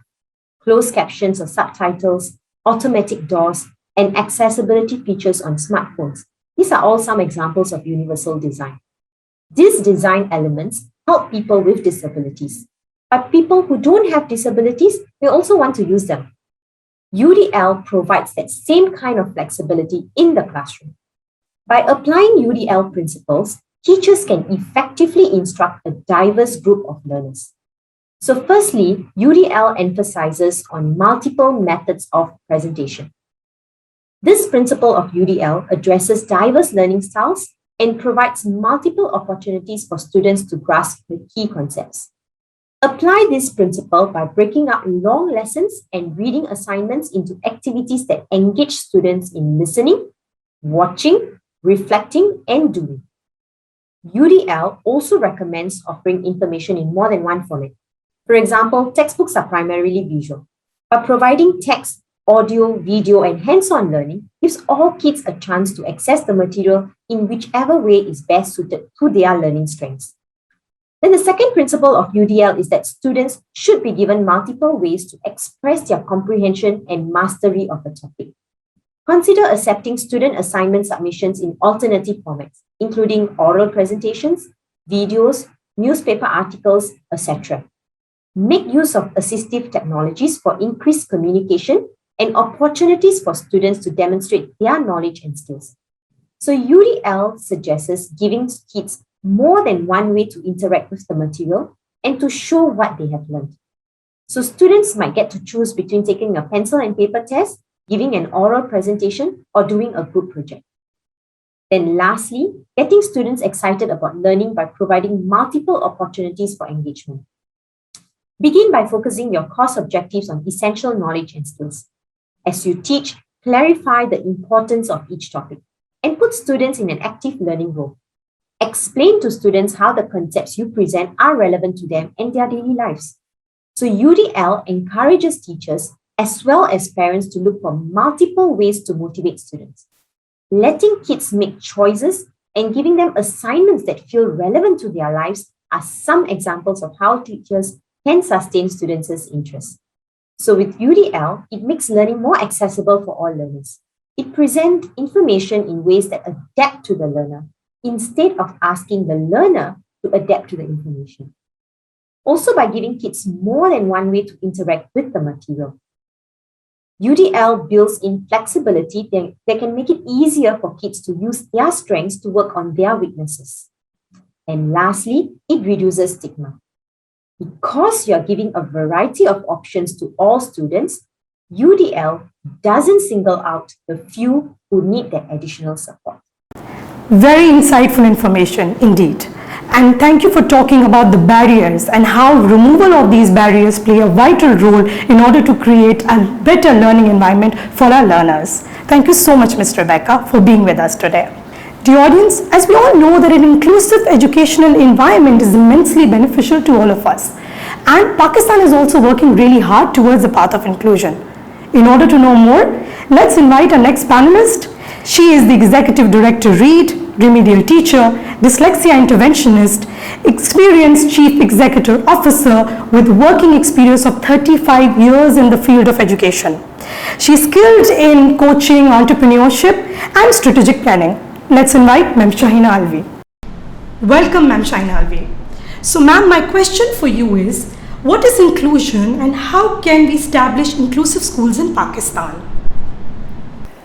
Well, inclusion means full inclusion of children with diverse abilities in all aspects of schools that other children are able to enjoy, which means there are children like children with dyslexia, autistic children, Asperger's, all with different kinds of learning issues.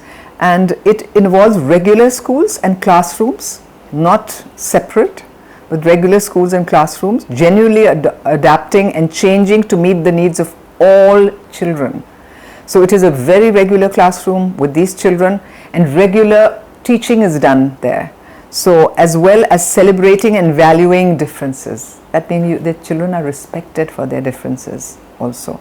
And that is what children who have no challenges and are doing well in school, they learn a lot from these children. To respect them, to understand that it's okay to be different from other person. It's okay to have difficulties in certain areas, or they might have some very, very good, they may be very skilled at art, they may be very good with their hands, and that is something that the other children who have no difficulties learn to respect. And this definition of inclusion does not imply that children with diverse abilities will not receive specialized assistance or teaching outside of the classroom when required. It doesn't mean that they are left with teachers who are teaching children who have no difficulties, but these children, the children who come into the class like if children have problem with those children who have problem with phonics, they're taken into a certain part of the classroom and they are given special help in that area. But it is all within the classroom system. So wherever if you have a problem with maths, then the teacher, specialized teacher will come and deal with that. So it is help is provided, but it is provided in an environment which is conducive to all kinds of children. The other children are continuing with their learning, and it doesn't sort of disrupt that. And inclusion assumes that all children, this is very important for people to understand, inclusion assumes that all children are a part of the regular school system from the very beginning of school, which means that if you have to establish an inclusive school, you should start right from the nursery level onwards. This may involve not only change in the way our schools are structured and work, but also a change in the attitudes of many special and regular educators, teachers, who view their job as to educate a certain type of children. So that thing in their heads that, you know, this child is not able to do it, I don't think he belongs in this class. This is what is happening now. Children who have difficulties in learning are taken out of class and sent for remediation, or even if it is within the school, but they lose a lot of time being taken out of the classroom, taken to a special place where they receive, and they are isolated. Their learning is isolated, it is not within the system. So they are not stupid, they understand that. So you are immediately drawing borders within the school students. And many schools advocate the use of child-centered approach to education, which implies that all teachers should be willing to meet the needs of all children. So what is the most important thing in establishing something like an inclusive school? Teacher training. You cannot have anybody teaching in a school which is inclusive who has not been trained in dealing with such children. They should be trained, they should be all-rounders, trained in normal teaching also, and also children who have different needs. And research has shown that both children learn from each other.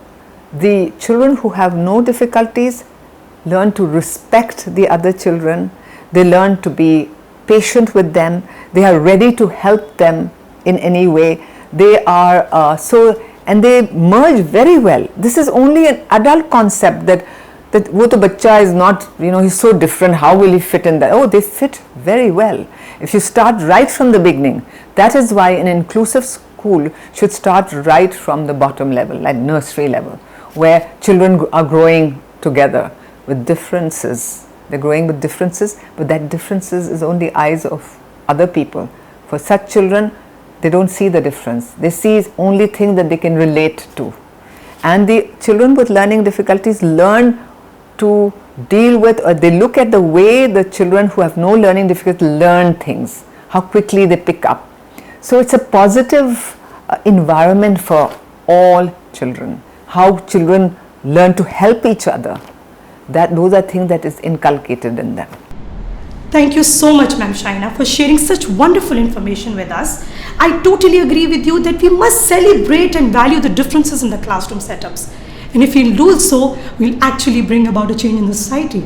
Thank you so much. So my next question to you is, now that we understand the need of establishing inclusive schools in Pakistan, I want Ms. Shahina Alvi to highlight the role of teachers training and also discuss some of the strategies that can be used in inclusive classroom setups. The first strategy is to have trained teachers.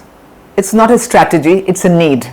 I wouldn't call it a strategy, but it is something that is very important, because it's not fair on the teachers and it's not fair on the children. The reason it's not fair in the teachers, because the teacher doesn't know how to deal with children who have learning differences or are challenged in any way where learning is concerned. They don't have the empathy, they don't know, and when you don't know how, then you start thinking there's something wrong with you, and when you think there's something wrong with you, you start blaming the child because the child is not learning what you are doing.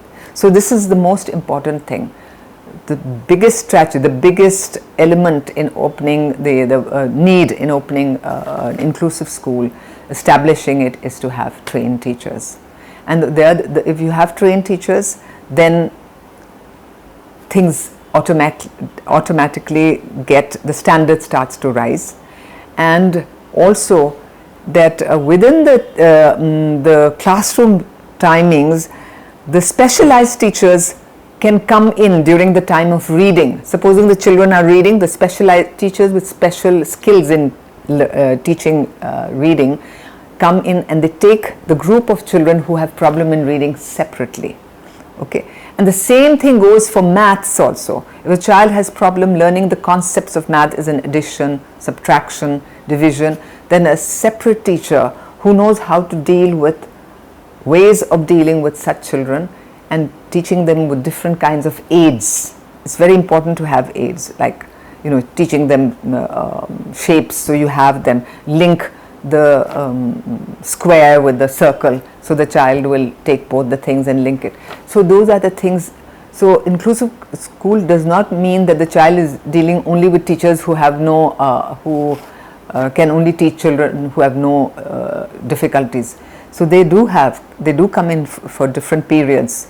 They come in and work with such children even within in the classroom. Some schools are more aware. They have more empathy for such children. So they do take teachers that have been trained in teaching children with some kind of learning issues. So they help them within the system. That during the time of when they're doing art or doing something, that the teachers helping them making some things, they're not very good with their hands. So the teachers there separately helping a group of children, and those strategies should be used because these children will then be sitting and not being able to do anything. So during the time when the other children are doing some, supposing they're doing geography, and in geography doing a certain country, like supposing they're doing Pakistan, they're studying the geography. So the certain student, one or two who can't understand because it's going at the pace is much faster. So they take set aside and they are explained separately. And mostly visuals are used, things that they can, like the map of Pakistan, what does it look, all the different places that are there, showing them on videos. Multi-sensory teaching strategies should be used as much as possible in teaching them any kind of new concept, especially, and and it should be always there. And the child should be asked, okay, what does the world look like? Is it like a ball? Is it like a square? Is it so? He has to pick up and show what it looks like. Oh, what is the closest shape in this fruit to a oval shape. So you start working with them. The strategies and this can only be done when the teachers are trained. So I'll keep on insisting and emphasizing the fact that teacher training is important to use these strategies that can be, and they can be done. It's not something that is that is difficult. The only thing is teacher training. I will keep insisting this. Many times I will say, if the teachers are not trained, it is not their fault. They feel frustrated because they don't know what strategies should be used in dealing with such children. So if you train the teachers, we do the opposite. We first open a school and then we look for teachers to help run the school. It should be, I think, maybe the school, if you're opening a school, an inclusive school, first thing you should start doing in that inclusive school is training teachers to deal with such students who will be coming in later on. And the earlier you open it for the little kids, like absolute nursery, the strategies you use is start from the nursery and build it slowly. An inclusive school for children of ages maybe 3 to 6 or 3 to 7 years. That's it. And you see how it goes. How does it work? How many children are there per classroom? Then you learn how to, if maybe 12 is too many. Maybe because you can't predict how many children will come who have got learning issues, all different kinds of problems with their abilities. You don't know. So you have to be all prepared and ready for that. Very well said, Ms. Ainalvi, and I totally agree with you that the biggest need of establishing inclusive schooling is the need of trained teachers and use of multisensory approaches and techniques in classroom setups so that our learners can do well. Thank you so much for being with us and sharing your valuable thoughts with us. So now we know that in Pakistan we are witnessing that quite a lot of work is being done towards inclusion. So our next panelist is Ms. Samreen Javed. She has done her Masters in Education Literature and she has obtained certification in ECED from Aga Khan University. She is an experienced teacher educator at the AMI school for the last 20 years. She is currently working as the Director Research and Development. She has conducted workshops and training sessions for Aga Khan University of Educational Development, Education Fund for SIL, Dow University of Health Sciences and KDSP. Let's welcome Ms. Sambreen. Ms. Sambreen, my first question from you is, could you talk about the current methodologies that are being implemented in the classroom setups in Pakistan? Okay, I'll share my ideas and opinion as according to my expertise.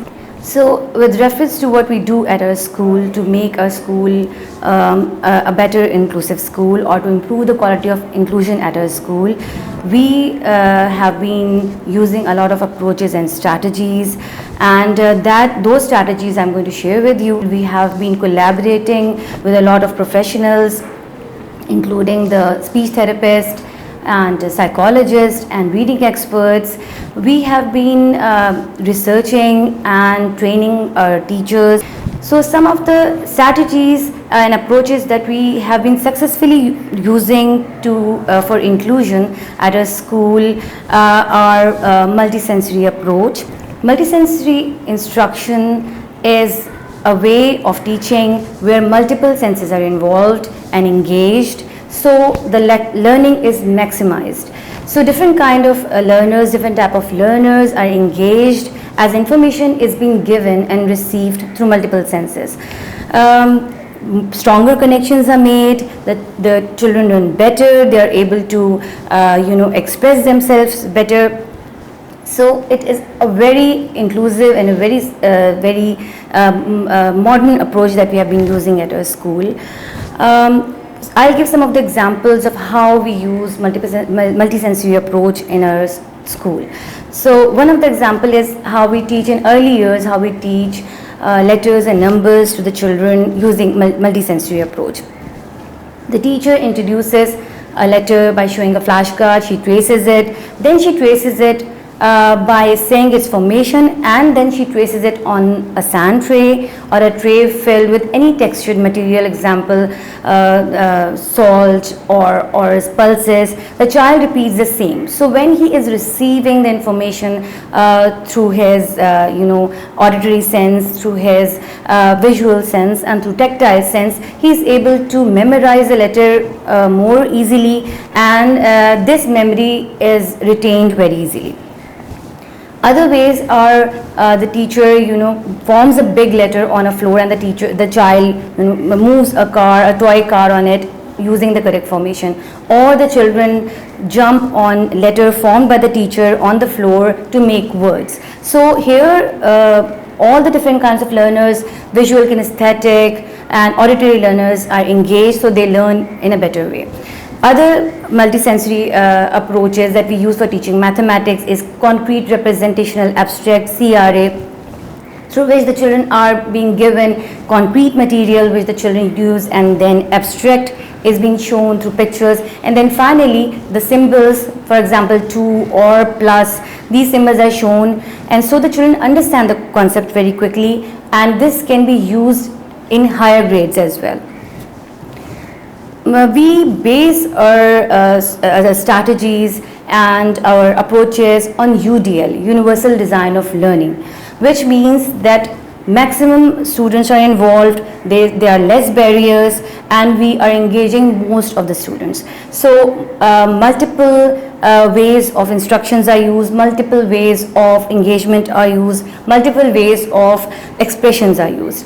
So, and all the different kinds of learners are engaged, thus increasing the level of inclusion. So other approaches is whole brain teaching, where the teacher shares information in chunks through gestures and words. The children repeat those gestures and words. When they are being designated the role of a teacher and a student, they work in pairs and they play the same role. So when they are listening, they are speaking and they are using gestures, the information and the knowledge is being retained in a better way, better connections are formed, and learning is emphasized. And all the different kind of learners, whether they have issues, learning difficulties, or they have a preferred learning style, they're all learning at the same level. Thank you so much for sharing amazing strategies with us. I think it's very important that we use these strategies in classroom, and also these strategies are really impacting our individuals. Now it's important that we understand the strategies are needed. Now my next question is related to curriculum modification. Why curriculum modification is important and how it is to be done.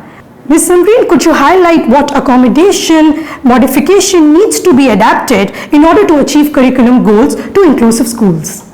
Curriculum is a document that designates where a student has to be led to. It gives the goals, or it gives the direction to all the students. If in order to make a school an inclusive school, we have to improve a curriculum is the main document which leads us to the students' achievement, where we have to take the students, and thus it has to include everyone in the school. So our curriculum, the curriculum that we use at our school is holistic. It actually gives space for all kinds of learners. It gives them time to come to the point where the other students are already there. So it also gives a chance for the students to construct knowledge instead of merely giving them knowledge. It also allows them to learn at their own pace and using their own method, preferred style of learning. So as having said so, even such a curriculum, such an organized curriculum cannot at times fulfill the need of students with learning difficulties and those who have learning issues.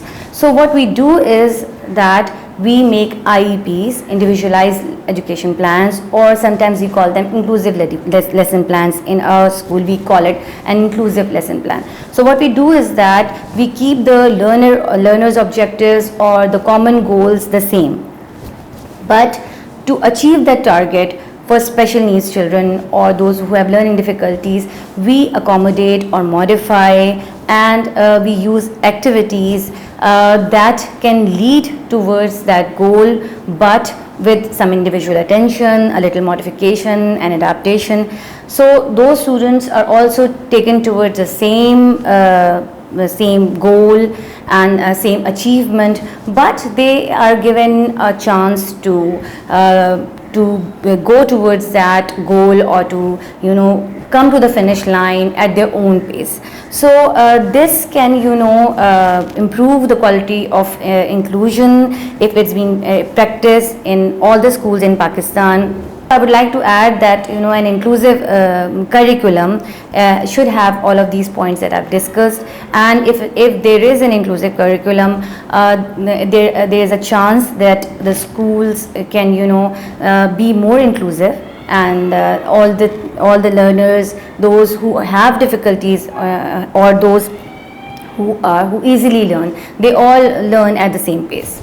Thank you very much, and I really like the way you said that curriculum must be skill-based, it should be holistic, and all the schools must take an initiative on working on the curriculum modification strategies. Thank you so much for being with us and sharing your thoughts.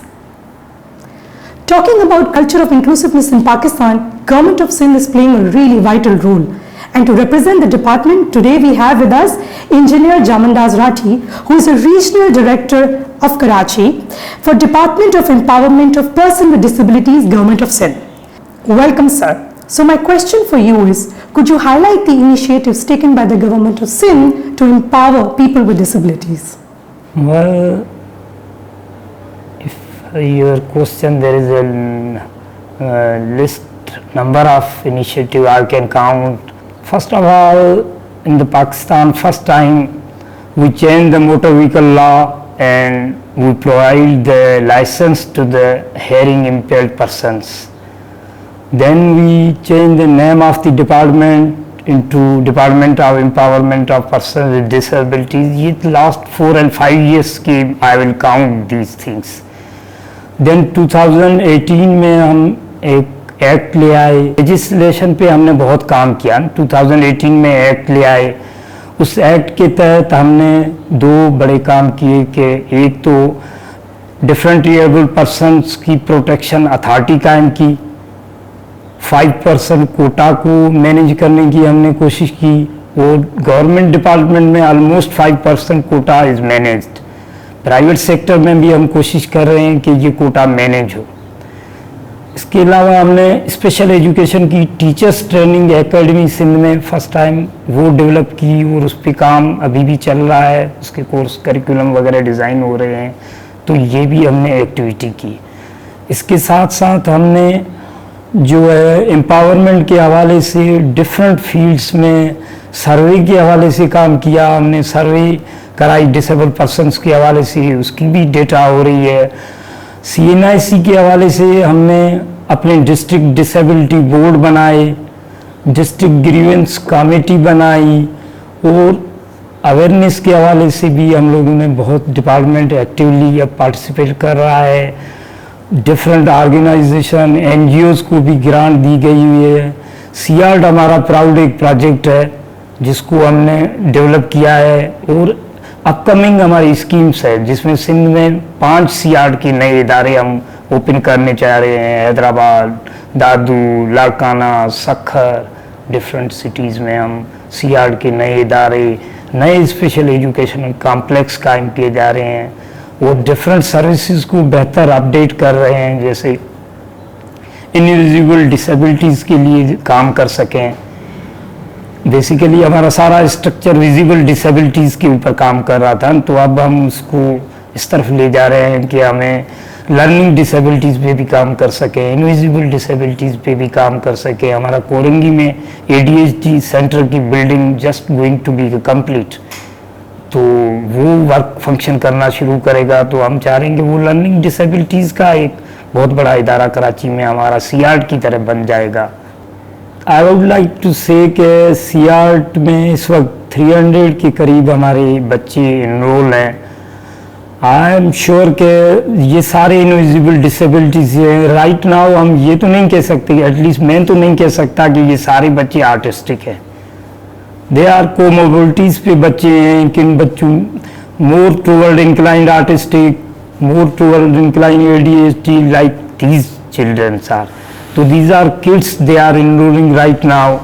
मगर मैं समझता हूँ कि CRD को अपनी facilities, rehabilitation facilities for all person belongs to with this invisible disabilities उनको देनी चाहिए और वो बेहतर करनी चाहिए। यहाँ CRD को अभी काम करने की ज़रूरत है, तो we have to provide this rehabilitation service. इसको हमें ज़्यादा अपडेट करने की ज़रूरत है। These are the initiative last 4 and 5 years। और 2018 के एक्ट को हमने लॉ में भी तब्दील कर दिया गया है, वो भी 2022 में लॉ हो गए, बन गए हैं उसके। तो we are just implementing phase में, at the right we are in the implementing phase. Wonderful initiatives taken by the government of Sindh. Well, my next question is that in this inspiring journey, what challenges did you face and how did you overcome them? So it's not something individual. This is a department or government of Sindh is working on it. So I personally think challenges ये है कि जब तक department का secretary, department का minister understand the material, there will be the change. There is a transfer posting issues. तो ये permanently 5 years at least किसी डिपार्टमेंट को, किसी सेक्रेटरी के पास अगर हो तो वो चीज़ों को बेहतर अंदाज से समझ सके। There is a lot of terminology issues, मगर government is commented, government is financing each and every institute, NGOs, also NGOs, they are financing, they are doing at their best level. There is no issue of finance, at least government side. हाँ, human resource issue है, managerial resource issue है। May B I think हमें foreign experts की need हो इन चीज़ों में और develop करने के लिए। जस्ट बिल्डिंगें बनाना is not solve the purpose. So we need expertise, we need building which is friendly with these invisible disabilities friendly building we need. So there is a difference between just educational building and with special need building. So there are so many challenges. We have to work on these challenges. Thank you so much for sharing your wonderful experience with us. No doubt here in Pakistan, schools and institutions are working really hard towards inclusion. But we get to see that social media is also playing a vital role in understanding and spreading the concept of inclusion. In order to know more and to have a better perspective, today I have with me Ms. Rabia Aziz. She is the founder of an online support group called Special Needs Pakistan, which was created in 2013, and a social care initiative called Alia's Care Packages. She is a motivational speaker, facilitator, social worker, and a caregiver. She has spoken in many diverse platforms, from Facebook, TED, youth empowerment programs and camps, corporate events, social media and televisions, and educational institutions. So my question from you, Ma'am Rabia, is that what could be the challenges of inclusion in Pakistan? You know, ये जो सवाल है इसका to understand what actually inclusion means, शमूलियत होती क्या है, it is so important, because in the dictionary the action or state of including or being included within a group or structure is inclusion. And if more and more Pakistanis can understand what is this, what are the obstacles that we face, physical barriers हो गए, inappropriateness हो गई, intolerance हो गई, inequality, injustice, इतनी सारी चीज़ें हैं जो हम कहते जाएं, सुनते जाएं, but it doesn't make us any more aware. So the crux of the entire situation is literacy and awareness. As soon as we start raising awareness, we are going to be so much more tolerant. We are going to be so much more aware. You know, एक बहुत interesting चीज़ है, 8 साल पहले I was in a situation जहाँ पे मुझे नहीं पता था कि inclusion किसे कहते हैं, क्या होता है, until मेरी बेटी इस दुनिया में आई. और जब वो इस दुनिया में आई, I did not have any support. I did not have a clinic. I did not have a specialist. I did not have any kind of system. And that is where systems came together, support came together, networks came together, and Special Needs Pakistan was created. Special Needs Pakistan has worked with many organizations like Kazim and many others, but it came to benefit and create an inclusive society. An inclusive society जहाँ पे हर कोई शामिल होता है. And when we talk about challenges, rising to these challenges is very important. हम ramps कहाँ देखते हैं, हम जहाँ जाते हैं, कभी किसी ने सोचा है कि मैमोग्राम किस तरह होता है, तो एक औरत जो व्हीलचेयर में है उसका मैमोग्राम किस तरह होता है. These are small things. How do kids go to inclusive educational setups? How is the government, what kind of resources and what kind of budgets are being set to make this a more inclusive society?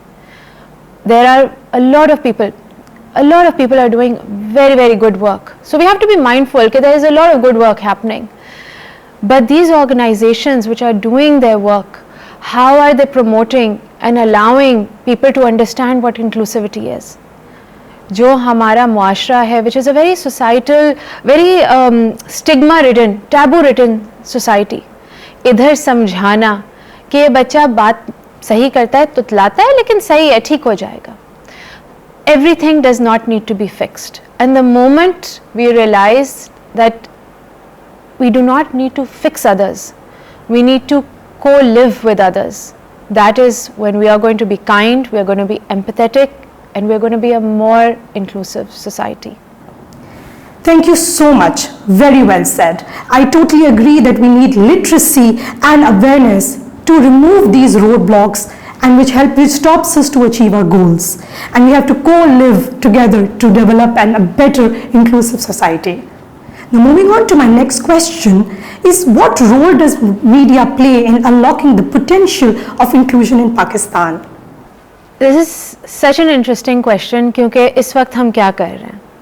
इस वक्त हम information create कर रहे हैं ताकि वो फैले masses में.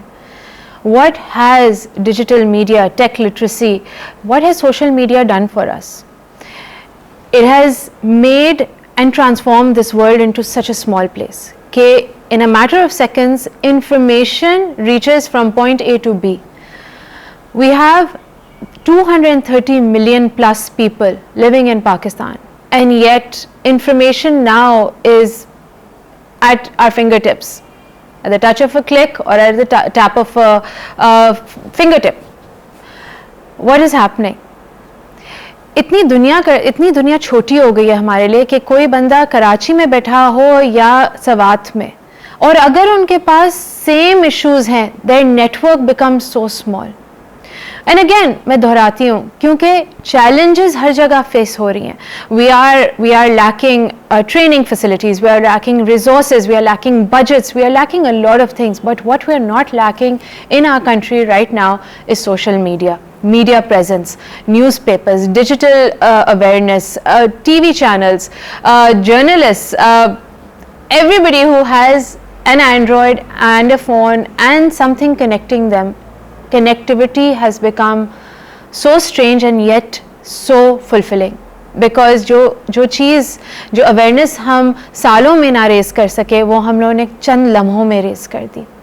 So yes, media is playing an integral part in creating awareness, in making our country more inclusive, allowing us to be more connected to the outside world, learning what the new techniques are, learning what the advancements are, learning कि again एक बंदा जो north में बैठा हुआ है और एक बंदा जो साउथ में बैठा हुआ है, अगर उनके बच्चे सिमिलर सिचुएशन से गुजर रहे हैं तो वो किस तरह ऑनलाइन कनेक्ट करके वर्चुअली अपने बच्चों का सहारा बन सकते हैं, अपने बच्चों का एडवोकेट बन सकते हैं.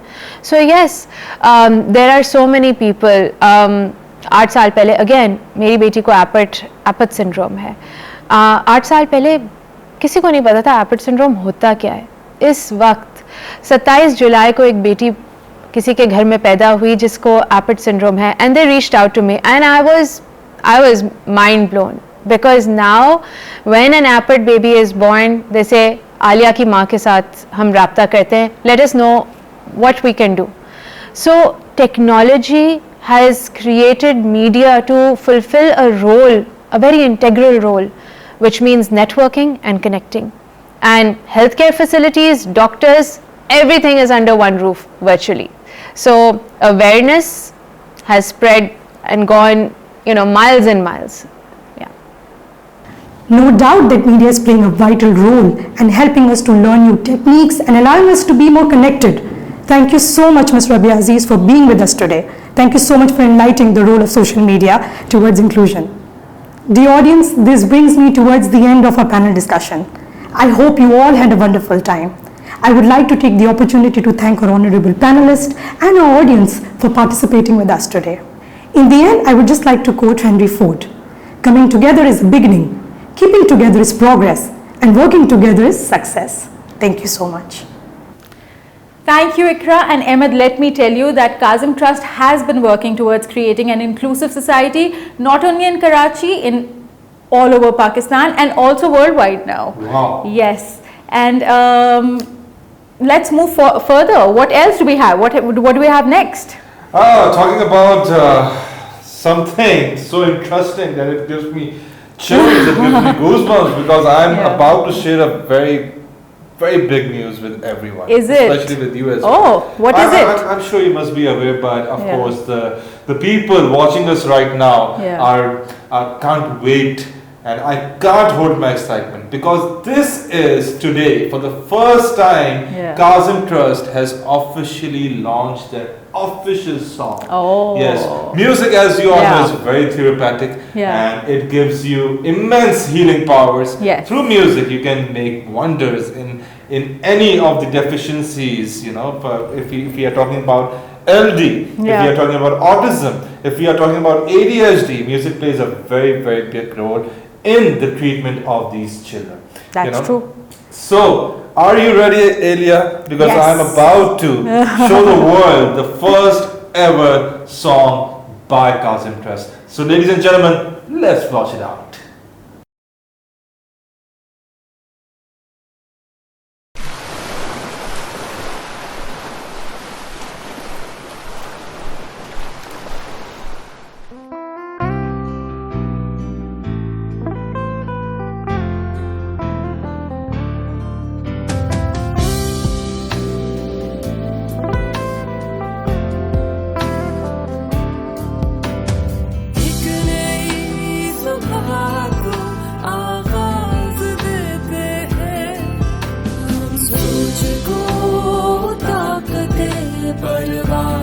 देते हैं।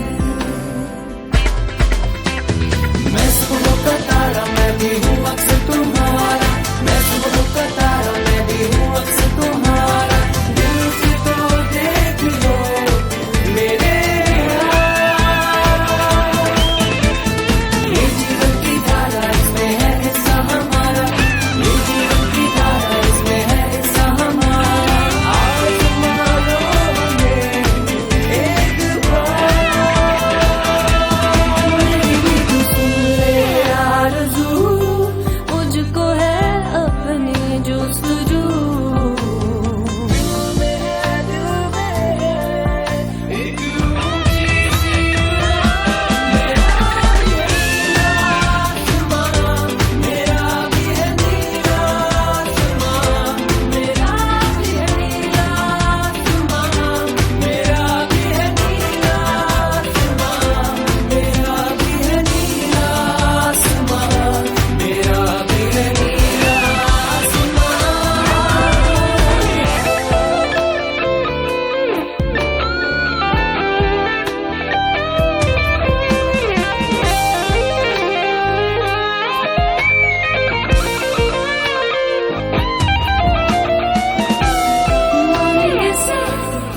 हाँ मानेंगे सब यहाँ, मेरी भी है एक अपनी सी पहचान। सूरज की लौ में किरणों का रक्स हो प्यारा, मेरे घर के रास्ते पे चांद सितारा कर रहा इंतजार। खुल के मैं तुझसे कहूँ मैं भी हूँ तेरा जुनून, खुल के मैं तुझसे कहूँ मैं भी हूँ तेरा जुनून। दिल में है एक ऊंची सी उड़ान, मेरा भी है नीला आसमान, मेरा भी है नीला आसमान, मेरा भी है नीला आसमान, मेरा भी है नीला आसमान, मेरा भी है नीला आसमान, मेरा भी है नीला आसमान।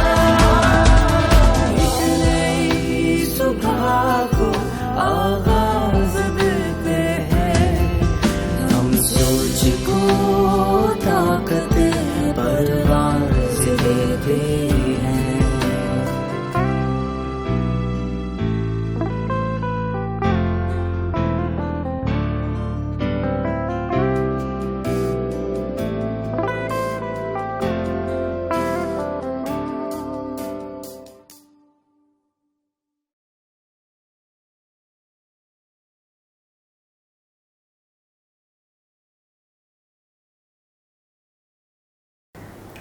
All right, so Elia, how was the surprise? Huh? It was amazing. I can't get the song out of my head. What about you, Ahmed? Absolutely, the wordings, the lyrics, it basically tells us about all the nitty-gritties actually, you know, And it also tells us about what everyone is going through. It was like a voice of people, you know. the voice of everybody. Everybody, yeah. And if you want to hear it again, and if you want to hear it again and again, definitely watch it over on our social media platforms such as Facebook, Instagram, Twitter, Snapchat, and of course YouTube channel of our Kazim Trust. So head over to the YouTube channel and other social media platforms to see this conference as well, and of course to see this song and hear it. Thank you. So Ahmed, this is an educational conference, right? Absolutely. And of any conference, paper presentation is a very important part. It gives people an opportunity, students and professionals an opportunity to share their research, also get feedback on their research. So how about we move towards some paper presentations? Absolutely, the research is my main basically genre of any conference, because I absolutely love to see the researches being done on, you know, on how the young mind specifically take this as a challenge and what researches they possess, what researches they have done, and how can they educate the masses. So yeah, let's move. Let's move forward to paper presentations. Assalamu alaikum and a very good morning. My name is Miss Gulzar and I'd be presenting on my research topic, which is perceived social support and psychological well-being among parents of hearing impaired children. I'd like to start with the abstract. The aim of my study was to examine whether perceived social support is a mediating factor in improving psychological well-being among parents of hearing impaired children. I had two primary hypotheses being first, there will be a relationship between perceived social support and psychological well-being in parents with hearing impaired children, followed by there will be a difference in psychological well-being of the parents of male and female child with hearing impairment. I used two primary scales, the first being multidimensional scale of perceived social support in Urdu by Zime. It had 12 items. The second scale was psychological well-being, a 54-item scale by Riff. The introduction is that hearing loss is one of the most common congenital birth defects. And overall, while parenthood is believed to be very tough, it is significantly tougher and more difficult emotionally, physically, and mentally for a parent who is a hearing impaired child, because early on in the child's life the parents have to make a lot of evaluation decisions that will affect the child in long term, like technology for hearing impairment. Will the child use hearing aids, or will the child have will be cochlear implanted, and how will be the financial resources taken care of a cochlear implant? Communication options, will the child use sign language, verbal language, written language? Or education, will you include a child with private tuitions, homeschooling, or in an inclusive setup? Rehabilitation process and overall identity of the child. The initial feelings of shock can lead to negatively affected psychological well-being. There were three variables: parents with hearing impaired children, perceived social support, and psychological well-being. These are the operational definitions that I've mentioned. Perceived social support is basically the judgment that a person possesses regarding the help that will be available in time of need. Psychological well-being will be measured on six subscales: self-acceptance, quality of life, quality of relationships, autonomy, and these will also be discussed further. Hearing impairment, according to World Health Organization, is a loss greater than 26 dB. Literature review said that most of the parents that have hearing impaired children are themselves hearing. So this can lead to a lot of shock and distress when the child is diagnosed. Also, according to Hindley, the 5 steps model of crisis is followed. The first being shock, anger, guilt, realization, and finally acceptance. As the challenges are very unique to these parents and very new as well, it can be very stressful. Every day can become very stressful for them, and hence social support is one factor that was found to be significantly helpful to improve psychological well-being in parents with children that have special need. So moving on, I've already discussed my research hypothesis. I use 3 theories to explain the theoretical framework. The present perspective of social support says that how threatening we find the problem is how, and then we compare it to the social support that's available. If there is a balance between the two, we are likely to come out of that stress sooner and not be affected. Social cognitive theory says that how we perceive our social support to be like, that really affects our psychological well-being, and Riff's model of psychological well-being. So here is the proposed model: hearing impaired child, parental distress, appraisal, psychological well-being, and 6 factors of psychological well-being being autonomy, environmental mastery, personal growth, positive relations, purpose in life, and self-acceptance. This was a primary quantitative cross-sectional survey design. I contacted 110 patients that were enrolled in a hospital. 70 agreed, and hence 70 was the number of participants. I used probability sampling, probability stratified sampling. Inclusion criteria was the child's age, 1 to 10 years. The child should have hearing impairment in both the years. The child should be wearing a hearing device. So the children who were using sign language, they were excluded. The child should be taking speech language therapy services. The parent should be 23 year or older, and parents should be hearing, and parent to be partnered. They shouldn't be separated, divorced, etc. So I collected demographics, child's demographic, parents demographic, and both the scales that I've mentioned, psychological well-being by RIF and multidimensional scale of perceived social support by Zimmer. The procedure was, I gained approval from my institute and from the hospital that I wanted to access the records and to contact the patients. Data collection was done, data analysis was done, throughout confidentiality was maintained, informed consent was acquired, debriefing was done, and at the end, relaxation exercises were also done because a lot of parents felt really emotional talking about the hearing loss of their child. The results indicated, this is the frequency table, and this is descriptive analysis. So the result indicated that there was no significant relationship that was found between perceived social support and psychological well-being, and this is the relationship between subscales. So my second hypothesis that said that there will be a difference on the basis of the child's gender on parents' psychological well-being. While the difference existed, it wasn't significant. So overall, why do I think my hypotheses were disproven? I've discussed that over here. The first hypothesis, there will be a relationship between perceived social support and psychological well-being. They were probably not linked in my research. Because the scales that I used are intrinsic versus extrinsic in nature. The RIF scale, it focuses on intrinsic resources, and while the perceived social support focuses on extrinsic factors.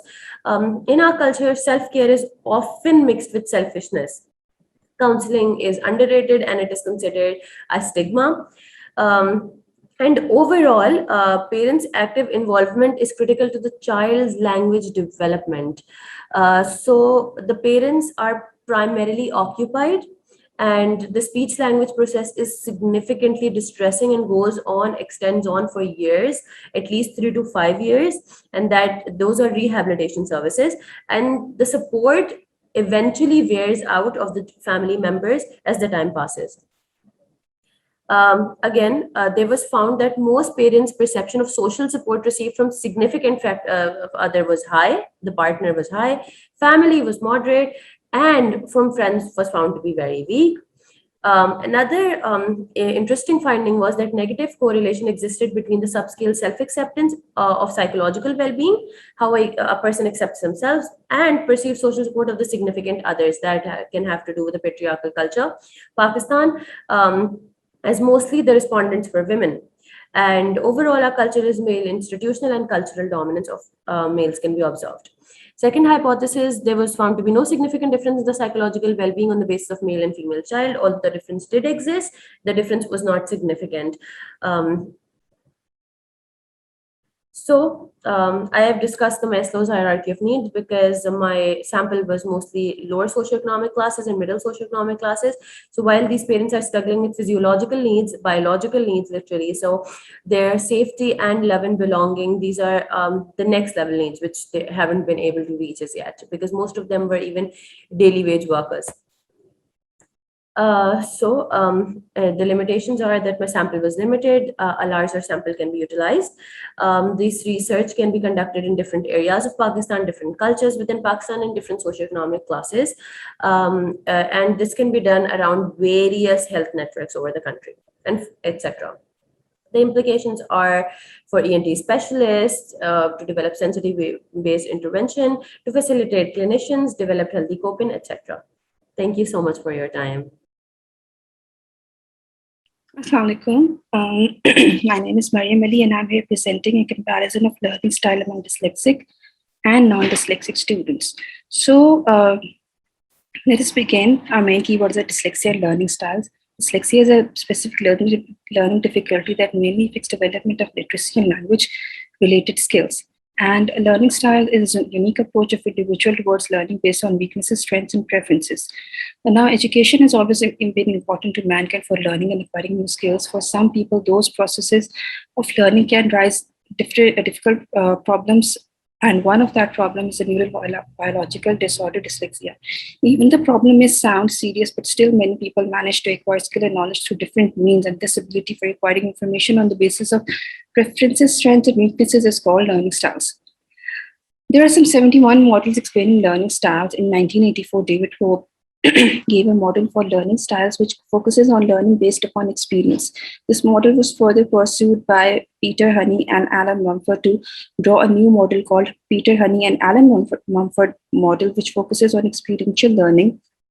So in this regard, learning modalities also come as a very useful model for learning style, which defines learning in visual, auditory, kinesthetic, tactile, and auditory. Dyslexia can make the process of learning even more difficult. So moreover, dyslexia can add on to many difficulties such as socialization, inferiority, feelings, memory, right and left confusion.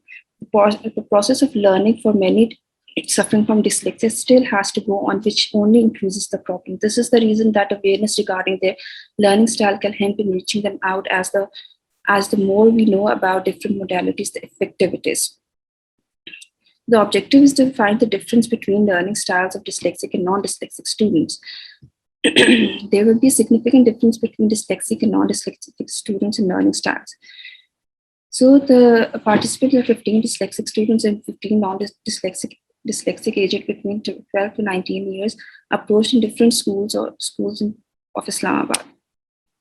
Measures are demographic sheet, having age, institute, number of years being spent, socioeconomic status. And the scale being used is Perceptual Learning Style Questionnaire by Joy Reid in 1984, 30-item Likert type scale, and it has subscales of group, individual, tactile, kinesthetic, visual, and auditory. Now the reliability is 0.65 and it is specifically designed for students. So the procedure is of getting access to those 30 participants, and after getting their informed consent, the questionnaires were being filled and the data was put into SPSS for further evaluation. The results over here, this is the table for demographics for age, class, gender, socioeconomic status, duration, participants, and they're giving different frequencies. And this table over here is presenting the instrument that the instrument psychometrically sound, because it has the subscale has a reliability of 0.52 to 0.84, and for the 30 participants. And this one shows the Pearson correlation between the subscales of perceptual learning styles, as we can see that they are quite correlated with each other. Now, the table 4, which is the main table over here, which has to signify the hypothesis over here. Here we can see that there is a significant difference between visual, auditory, group, and individual learning style, which means that there is a difference between learning styles of dyslexic and non-dyslexic students, however, not in kinesthetic and tactile group. So over here, we can say that dyslexia is a disorder that is affecting learning styles. And those students who are dyslexic need to know that their learning styles are different from the non-dyslexic students, and the teachers also need to know that their learning styles are different from the non-dyslexic students. So when we are talking about this particular study, then there had been a similar study in 2006 as well, between dyslexic and non-dyslexic students about their learning disabilities in terms of anxiety.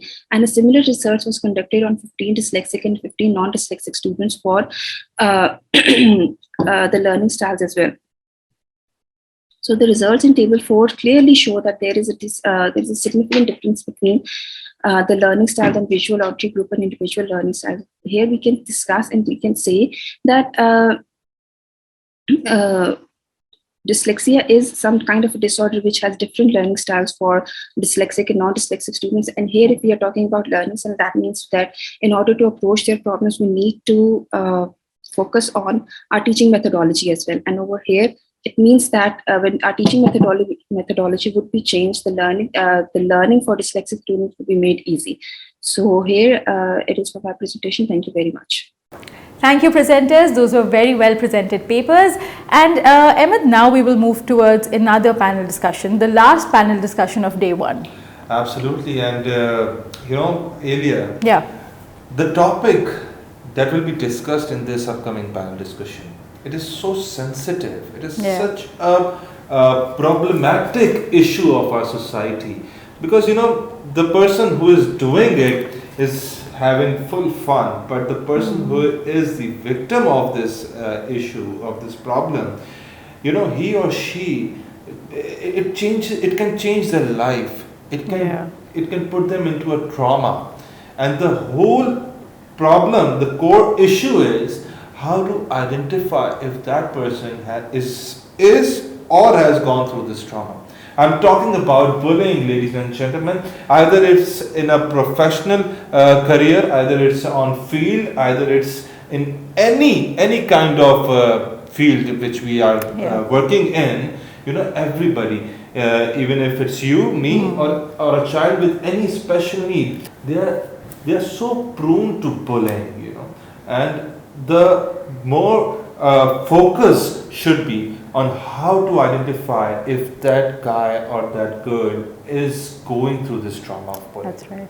So, you know, Elia, we need to see these factors on how to stop it, on how to make that child move on with his life. And even if he's going through bullying, so he should be able to move that aside, and he should be like, yes, I am all set and I don't care about any bullying.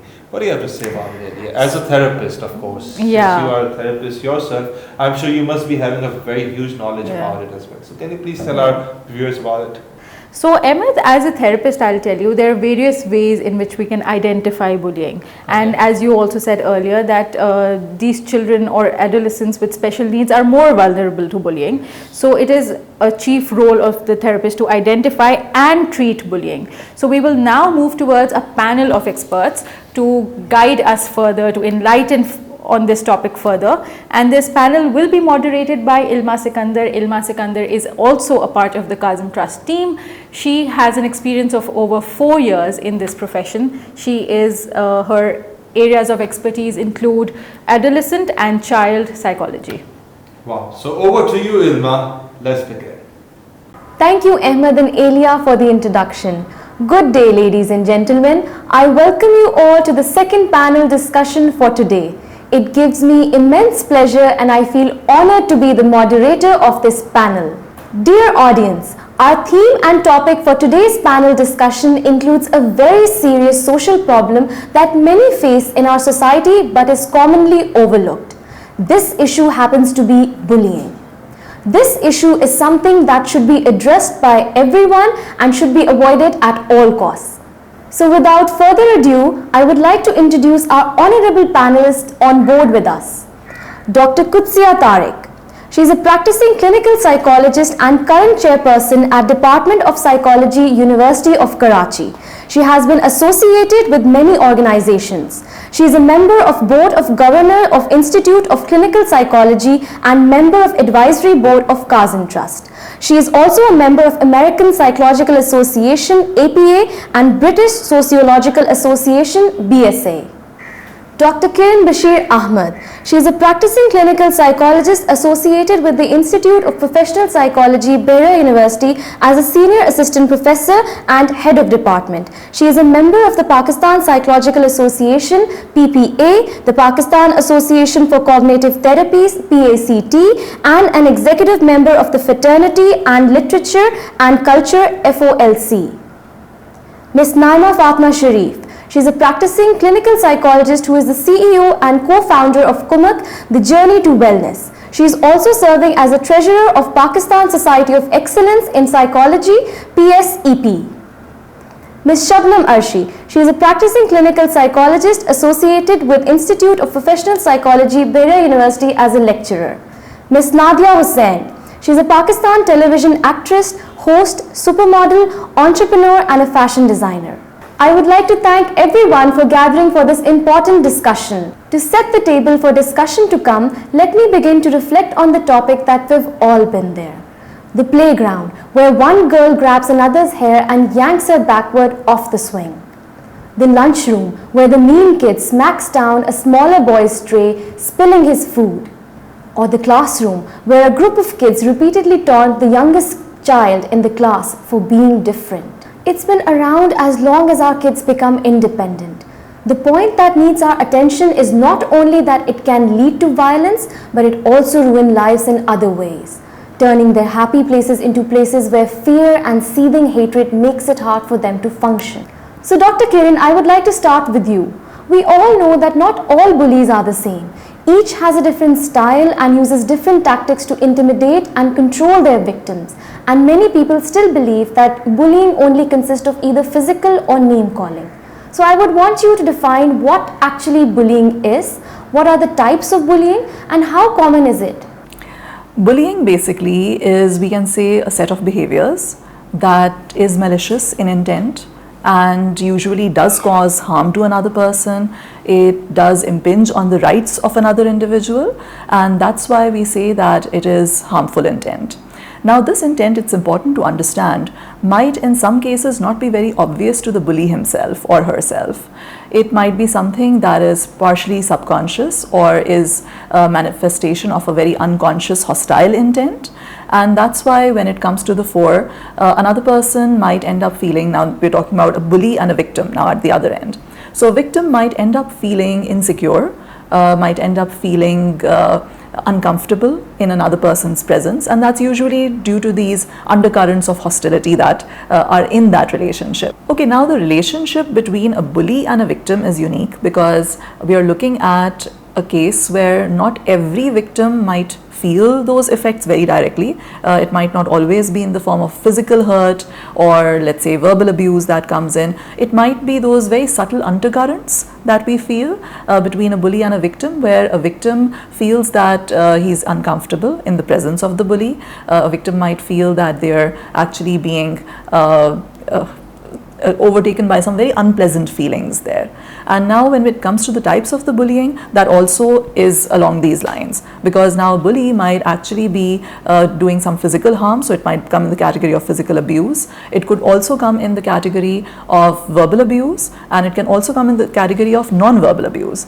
And while physical and verbal are very obvious, because of course in physical you'll have perhaps a parent or a teacher or maybe even another child who is bullying another child. But and of course you'll see physical marks there, you'll see beatings, or you'll see different things that are direct actions. In verbal, of course, it's again very obvious because there might be swear words or cuss words being used. There might be different things that come in terms of sarcasm or direct or indirect remarks on the person's appearance, on the person's overall bearing, personality. There might be multiple things coming in. But when we come to the hostile issues, that's a bit more indirect, and I would say more manipulative, subtle, but quite often very damaging. Because we're looking at a person, a bully, who uses very manipulative means to get to an end, which is undermine the very self-esteem of this victim. And that's where it hurts the more. It has long-term repercussions, and in terms of hostile intent, it's actually the worst.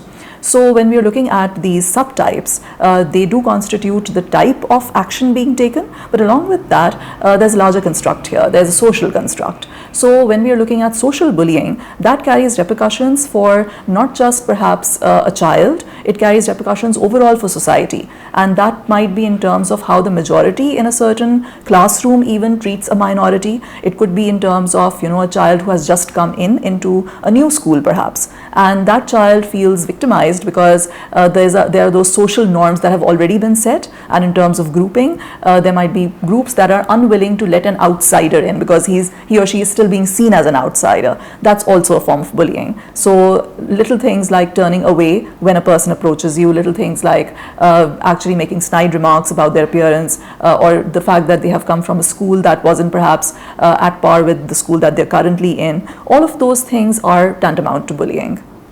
Bullying is more common than we think. People might not exactly understand that in schools, people are coming in with different ideas, with different images in their head, different types of personalities, and that also comes in with children, with teachers. Now, you might have a child going into a school where he or she comes from a setup or a background that is different from perhaps a lot of other children, so that might be a minority grouping, and quite often that child might be bullied because of it. There might be teachers who have certain set patterns, ideas, patterns related to how a child should or should not behave in their minds, and now they might do some things or they might say some things that would affect the child indirectly. Sometimes, while we might think that this is just part of our normal setup, it would actually come in as bullying if the teacher repeats it too often, or if the child indirectly feels very uncomfortable. So we might not even realize it, but bullying is then more common than we think. However, there's a difference between bullying behavior and being actually labeled a bully. So while a person, a teacher, or even a student, another peer might not be labeled a bully as such, there might be certain times when we unwittingly go in toward bullying behavior, and we might not even realize it. So that's that little difference that I just want to point out in order to make it clear that we might not always be labeled as bullies, and not everyone can even label themselves a victim. Otherwise, it might be just very easy to say that, oh, I'm a victim of such and such behavior, and therefore I should be treated differently, or I should be treated nicely. And that's a victim mindset, which it is very easy to get into, because then we kind of get into a rut of things and we end up feeling that we are special, or we should be treated differently, and that we have been a victim of abuse or neglect in some way, and we deserve special treatment. So that also then creates more bullying in future, because then the victim turns into this, there's this vicious cycle that comes up, and the victim might next turn into an aggressor and turn into a bully by actually playing the victim card. So we always have to be very careful in when we're defining such things and attributes. Thank you, Dr. Kiran, for your explanation. So Dr. Kutsia, my question to you is, what are the traumatic effects of bullying on a child?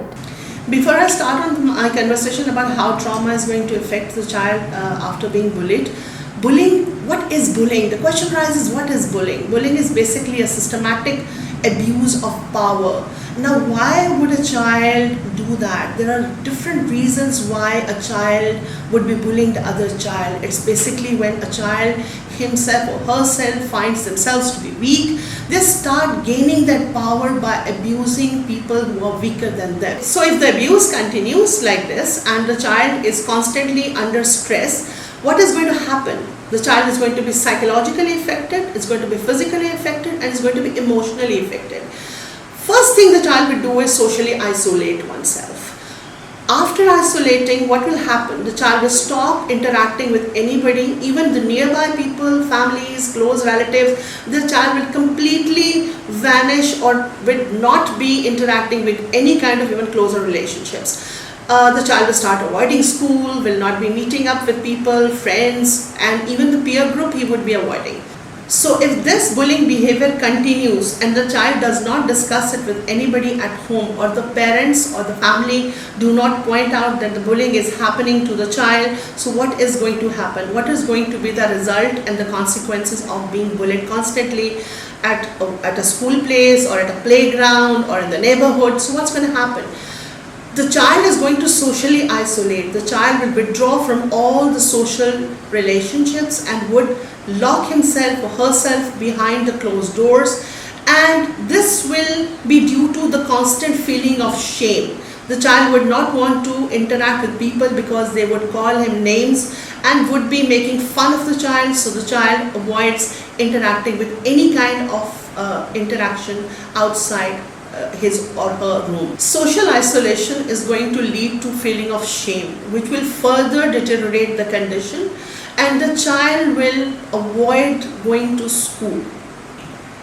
After avoiding going to school, the child is going to be performing very poor on his or her academics. Once the academics start affecting, again the shaming will start further. The child will be bullied for poor grades, and again, if the child is having any other issue, that will be highlighted further. Since bullying is going to happen every day, now and then, with the child at school, the school becomes a big nightmare for the child. So the child would not want to go to school, the child would not want to study, the child would not want to see the teachers, because teachers, according to the child, are not validating his or her feelings. Maybe it's just a doubt, because teachers play a very important role, and if a teacher does not validate what's happening around, the child would avoid going to the institution. Further, the abuse would result in bad eating habits. The child will start binging on food. The child will start having junk food frequently and eating at the wrong times, eating too much of sweet. And further, the child will stop, or the other way around, the child might become anorexic and will stop eating anything at all. There will be a frequent loss of weight and a frequent loss of appetite seen in a child. This behavior will further lower the self-esteem of a child.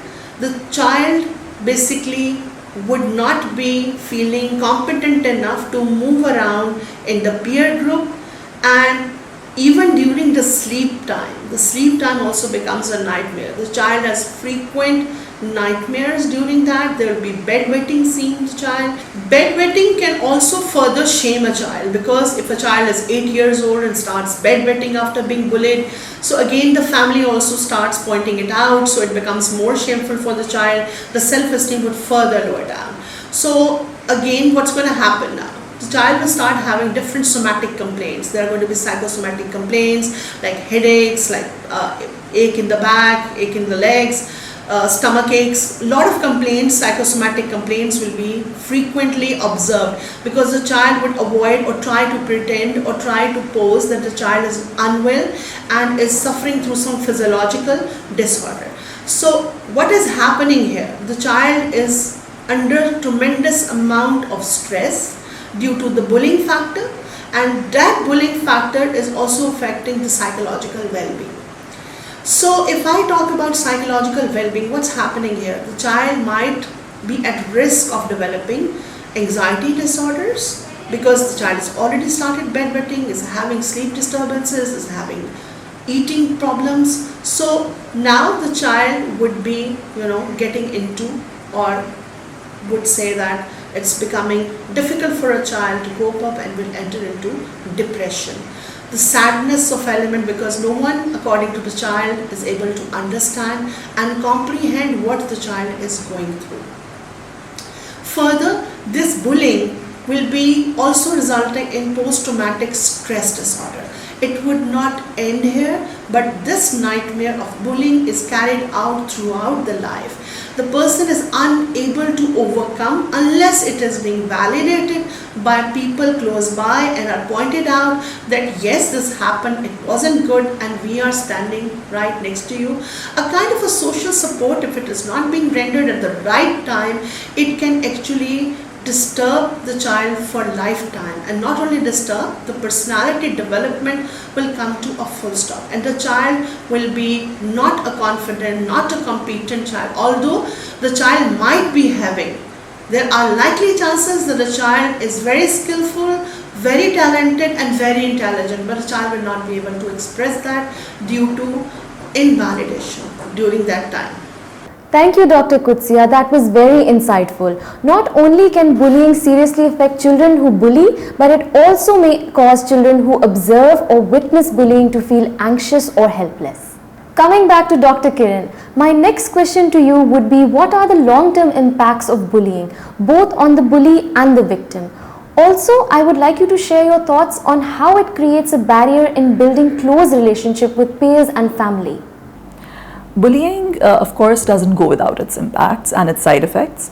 Now, they are not just on the bully, but they are on people in the environment as well. And of course, the tension in the environment that builds up contributes to all of that. A bully is a person who, while acting aggressively or while actually being hostile, creates this barrier around him or her, which separates him from the rest. And quite often in the workplace, we use this idea that it's lonely at the top. Absolutely, it is very true that bullying does create barriers in building close relationships with family and with friends and with others around in the environment. I can just give you one small example here, which is a case where family members might feel that we're doing something that is actually going to help this person. We're helping him to toughen up. We're helping him to actually take more control of the situation and be more in control. But however, that's not the case. So a parent can indirectly become a bully, or a teacher can indirectly become a bully by doing that behavior. In such cases, obviously, the child in question feels that I can never be close to my family members because they are not taking on the role of a nurturing, caring parent or nurturing, caring teacher and an adult who is supposed to take care of me as a child. Of course, even when there are relationships inbuilt between peers, the same can happen. Another thing that happens as a result then is that this behavior gets generalized in the mind of the victim and gets generalized in the mind of the bully. The bully perceives that I can perhaps control everything and every circumstance, every situation around me. And no person really wants to be controlled, in effect. And the victim, in effect, feels, we would say in the longer sense, paranoia, and in the shorter term, suspicion of everyone's intentions and actions. And therefore, there will definitely be barriers when they're trying to make those relationships. More so when they're trying to build relationships in future with their spouses, with a different family in future, and also working with people in general. Thank you very much, Dr. Kiran. You summed it up very well. Definitely, it's not just one person's responsibility to cater to individuals' needs, but the whole system is involved, which includes parents, teachers, and psychologists. In some cases, kids who are bullied are also bullies themselves. The sad part comes later, when they reach adulthood and experience long-lasting psychological effects that are more severe than the experience by either bullies or the victim alone. So Ms. Naima, I would like you to share your thoughts on how a teacher or a parent can identify if a child is going through bullying. Bullying can take various forms. There is physical bullying, verbal bullying, sexual bullying, and cyberbullying. Most of the research suggests that bullying generally happens in schools, and schools are considered to be hotspots for bullying in children. And therefore, the role of a teacher and that of a parent is very important when it comes to identifying whether a child is going through bullying or not. There are several indicators that one needs to be mindful of. We'll be talking about those indicators step by step. Firstly, whenever a child is coming home from school, it's very important to notice how they appear once they come home. Sometimes children come home with bruises. They come home with cuts, they come home with torn clothes, and they come home with missing items, be it their stationery, be it their storybooks, their lunch, their water bottles, etc. This is an indicator, meaning something happened at school that one needs to closely follow up. A sudden change in the mood of your child is also a possible indicator for bullying. Sometimes children start to avoid topics regarding the school. They refuse to complete their classwork, they refuse to complete their homework, they fail to get things ready when it comes to going to school. They'll throw tantrums when it comes to sleeping at night before going to school. And likewise, take a lot of time to get dressed up the next morning. Sometimes children also complain of headaches and stomach aches. These could also be excuses to avoid school. And sometimes it's their stress that is being manifested in physical forms. And therefore, you need to pay close attention to these signs. You might also notice a sudden decline in the grades of your child. A child who was maybe at one time very enthusiastic to go to school and to study for particular tests, now refuses to study, now refuses to show their homework to you.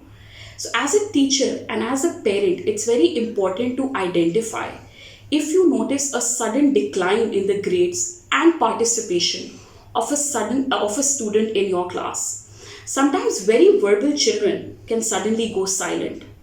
They refuse to participate in class activities. They refuse to pair with certain students in class. You might also notice that some children become loners when they are being bullied. They might refuse to go out of the classroom at time of recess, during their sports period, and when it comes to doing paired activities in schools. Children can also complain of disturbed sleep. They could also have bad dreams, nightmares, and wake up all of a sudden. A change in personality and a change in mood is also very important when it comes to identifying whether a child is being bullied or not. Sometimes very confident children can become very silent when they are being bullied. Sometimes very calm children can become very aggressive. You might notice that a child is having frequent crying spells. For the number one indicator to be mindful of is a personality change in your student, in your child. As a teacher, pay close attention to these signs. And as a parent, please pay close attention to how your child is coming home, how your child is reacting to topics related to the school. Is your child throwing any tantrums? Is your child refusing to talk about schools? Also notice when there is a change in the friend circle of a child. Sometimes what happens is that children have very solid friend groups in schools, and you would suddenly notice them complaining about their friends in schools. They might tell you that they are not friends with certain people in school. You might notice that your child has changed their friend circle in school, and that could also be an indicator. These are all possible signs that one needs to be very mindful of, and they help a teacher and a parent in identifying whether their child is going through bullying or not. You might also notice a change in their appetite. Sometimes children refuse to eat, sometimes children refuse to sleep. They might also complain of not interacting with certain people of the school outside school premises. Children might avoid going to their friends' places. They might start avoiding playtime. They might refuse to invite certain people from school to their places as well. And therefore, these are all signs that need to be given close attention. As a teacher, it's not only your responsibility to be mindful of how your students are in your particular class, but also noticing how they are interacting with one another at the time of their recess, identifying how they're interacting with one another during their sports period. And as a parent, make sure that you're aware of the friends group in which your child is, their reaction when it comes to going to school, topics regarding the school. And these are all possible indicators that can let us know whether a child is going through bullying at school or not. Thank you very much, Ms. Naima. Since we have discussed about bullying and the victims, now I would like to call upon Ms. Nadia Hussain to share her experience having gone through bullying and also how did it affect her mental health. So yes, of course, as a human, I think that's part of, growing up to experience some level of bullying. And I think that, it does help you, personally I feel it does help you in making you a bit perhaps stronger later on in life when, you do realize that the person who is bullying you is actually the one who is at fault because they are the ones who are wrong. जब आपको ये एक realization हो जाती है तो फिर वो जो चीज़ है वो आपको काफ़ी कुछ मुझे लगता है सिखा देती है, and that is something that one I think needs to. For me personally, I don't really remember being bullied when I was a child. I mean, I don't exactly remember being bullied, but since I got into the field of media, there wasn't, I don't know if I can really term the word verbally harassing as bullying, because that is what happens now, like you're verbally harassed. And so I would say that yes, that is perhaps part of bullying, where they're just trying to belittle you and assassinate your character, and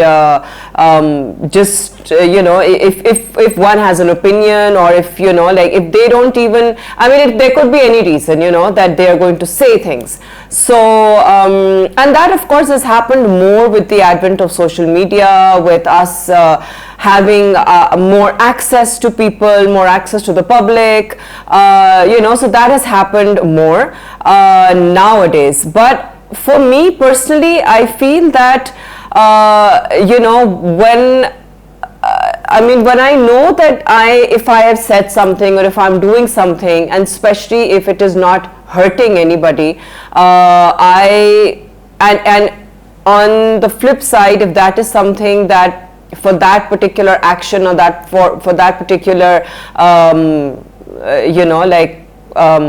post of mine or whatever that I have posted, on that, if I'm getting, harassed or bullied, especially if I know that and I believe that what I have said is right, then, I really don't, in fact, I fight back, like that's my mechanism of, trying to prove myself right, that I fight back.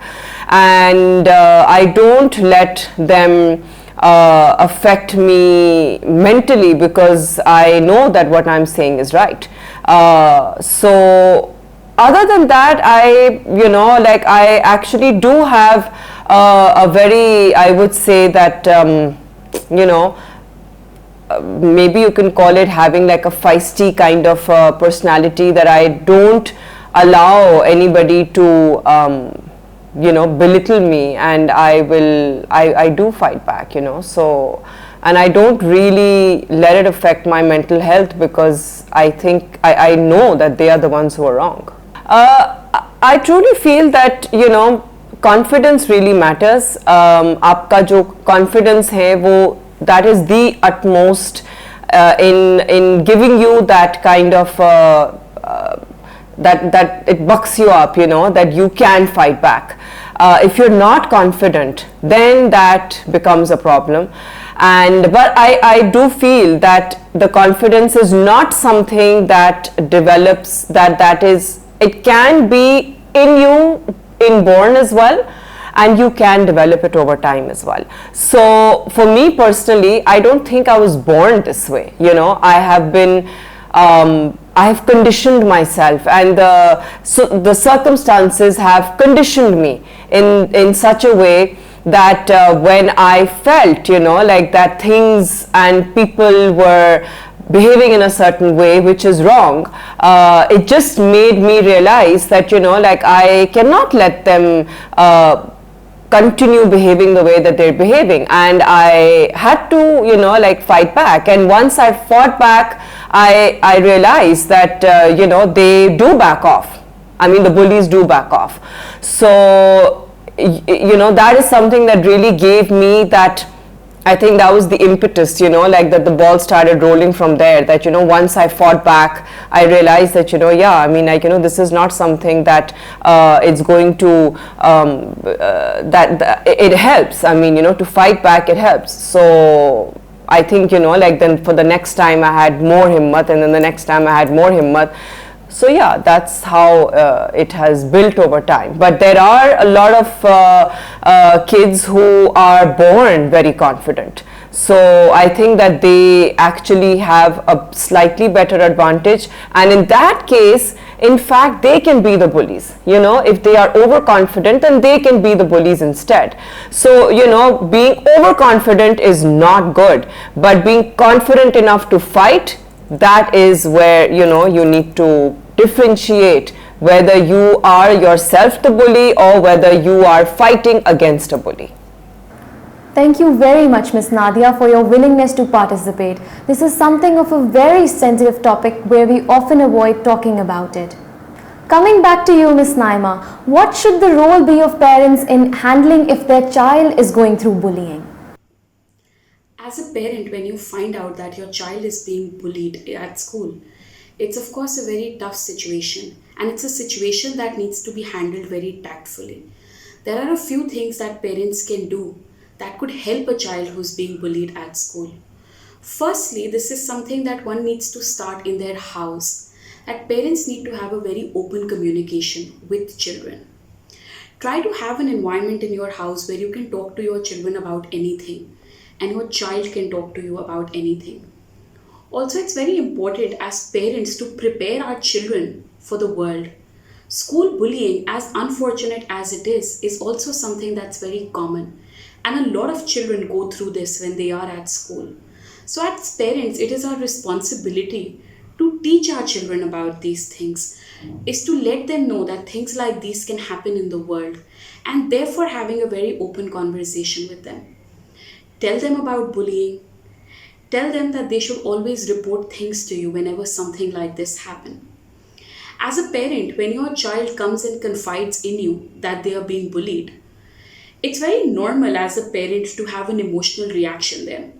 But the most important thing at that point in time is to be calm and to not let your emotions take over.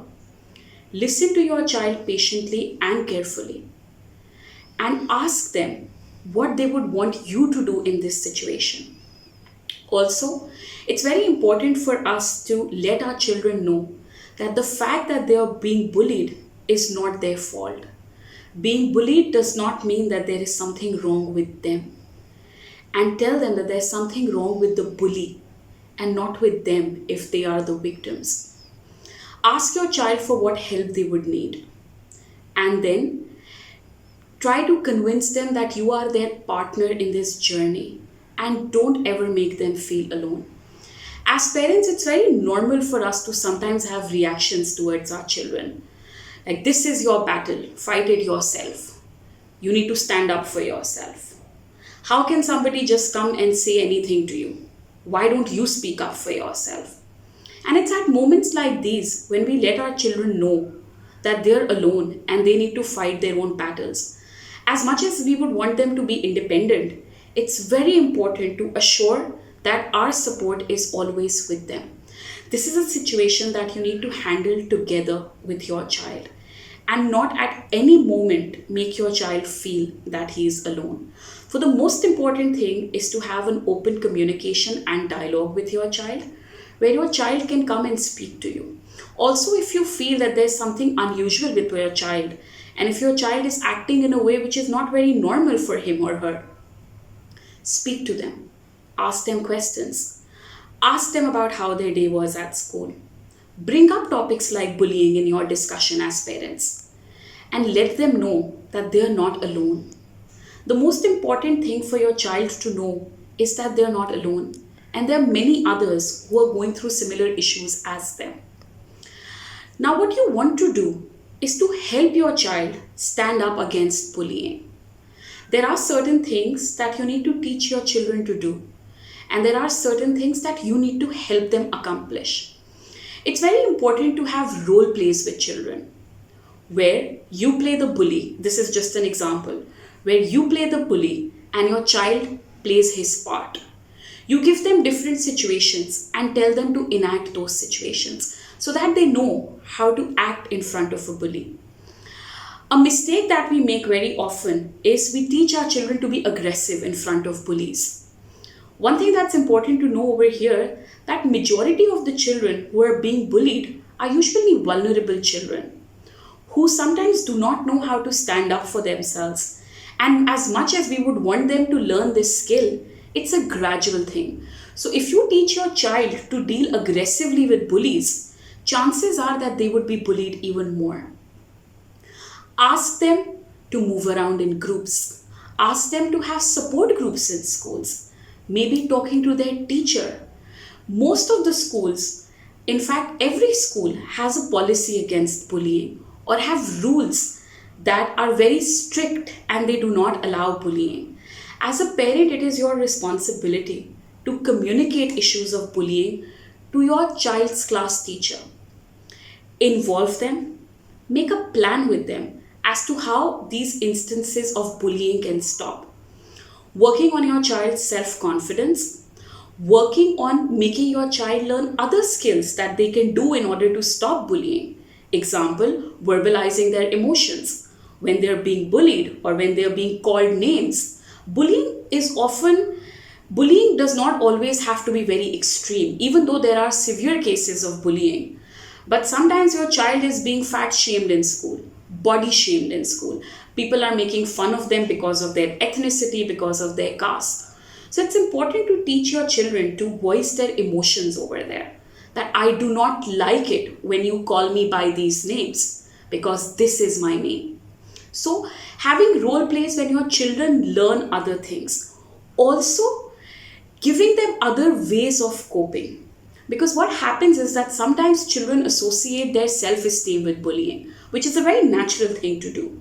So appreciating your child, praising their progress every time they stand up, even if it's the smallest of stand that they've taken, appreciate their progress. Involve them in other things so that their self-esteem is also built during this while.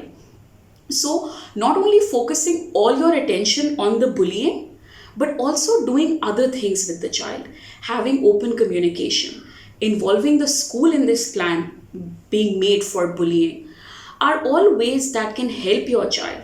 Sometimes the issues of bullying are so severe and they affect a child's self-esteem, and bullying can also lead to other mental health issues. Therefore, it's important to approach counselors. It's important to approach psychologists when you feel that the emotional reaction of your child is something that is extreme.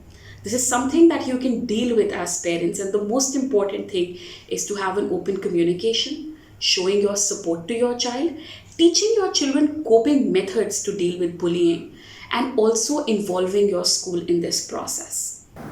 Thank you, Ms. Naima, for sharing your valuable thoughts.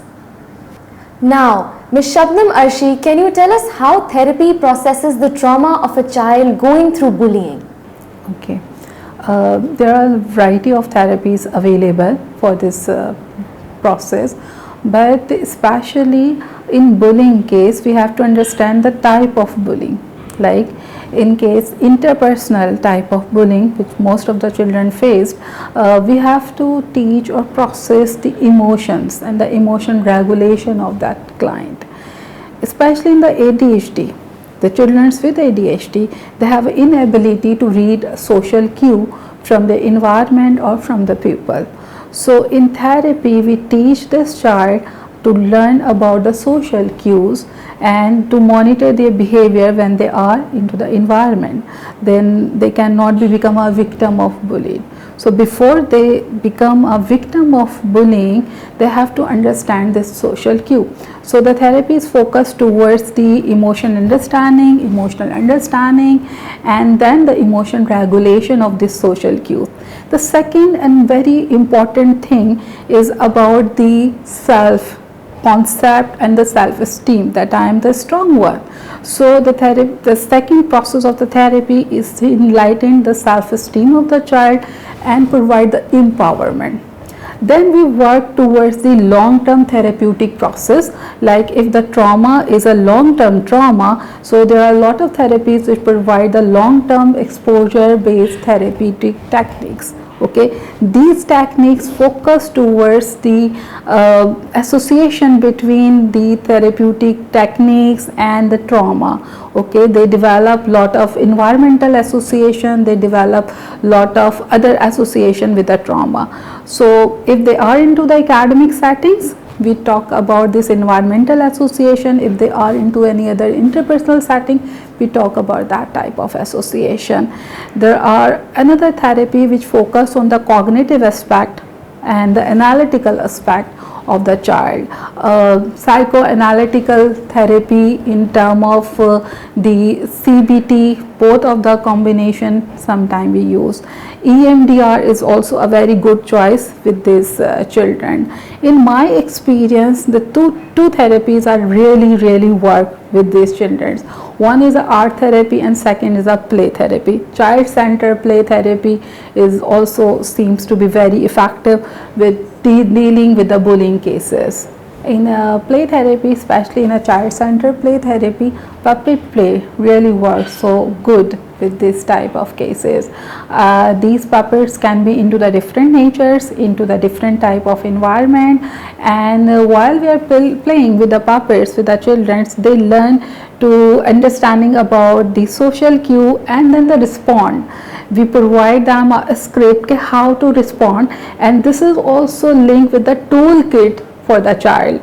As being a therapist, there is a task that you provide a toolkit to the child that when this type of behavior will happen with you again, then what should be in your bag and what thing you should pull out from their bag, and they can use this technique with their environment or with their interpersonal settings. Thank you, Ms. Arshi. That was very informative. Dr. Kutsia, coming back to you, I would like you to share your thoughts on what one must do when their child is a bully. Now the question is very important question, that what if my own child is bullying someone? What could be the reasons? So we start searching for reasons outside. We have to look for the reasons inside. Inward reason or inward analysis is very important, because there is something that the child, I always say that the children are like sponge. whatever they see, just like a sponge would absorb it, the child would absorb it. So maybe something is happening around in the house, the child himself had been bullied and has learned that this is the way to gain power. So the child starts bullying outside and feels much stronger by doing that. There could be other reason that the child wants to fit in a group of popular students who usually bully others and get famous, and people enjoy their company. So just trying to be part of that group and trying to be popular, the child will start bullying. So we have to see that what is happening and why the child, what is the need for a child to bully. There has to be a valid reason why a child starts bullying. It could be a learned behavior as well. At times the children, they try to gain attention if the parents are not giving them sufficient attention. At times, or the teacher is not giving much time in the classroom, so the child will start bullying other children, so that the parents and the school teacher starts paying more attention, and they become again the apple of an eye for everyone in the classroom, and they are getting more attention as compared to a child who is performing very well. The other possibility could be, there are very rare chances that the other possibility could be that by nature the child is very assertive and impulsive and the child starts bullying other children. So there is very few chances of that. Mostly it is found that it's a learned behavior and the child does it to gain power. The child is basically learning everything from the environment. If the child perceives that there is negativity, there is a lot of anger against the child starts reacting to that, and then the reaction will result in a kind of bullying. The child might mock people, might make fun, might play pranks with the child. So there can be a lot of ways a child can bully. So the question here is that what needs to be done in order to avoid this bullying factor. What the teachers need to do in the first place is that to keep a vigilant eye what is happening in the classroom, why the child has started reacting in a certain way, and then speak to the parents about it. The parents need to see that is there anything wrong that is going on around with the siblings? Is there anything going wrong at the playground where the child goes, or in the neighborhood where the child goes to play, or is there anything wrong with the friends that the child has recently made? So if parents start observing, giving them time, paying attention and being there with them, the peers also need to understand that if there is a weakness shown by any of their siblings, they don't need to mock, they need to help. This kind of a behavior should be motivated and encouraged at home and at school, at both places. And bullying can be stopped. Bullying is just a power play. So if power play is controlled and self-control is being taught to the child and the reasons are being told, so this will automatically come to a full stop. Thank you, Dr. Kutsia. That was such an insightful information. So, Ms. Arshi, a lot of children must be hearing this. Can you help how they can avoid or address bullying? Okay. The main message for these children is that bullying is just one experience. This is not your life. This is not coloring your life. That was one patch of your life. That was one event. Rather, instead of saying that my life is being this was one event. We have lot of event in our life. तो for the specially मैं बच्चों से ही कहना चाहूँगी कि अगर एक दफ़ा उनकी ज़िंदगी में ऐसा हो गया या बार बार हुआ है तो वो इवेंट था. So understand that why that was happen to them.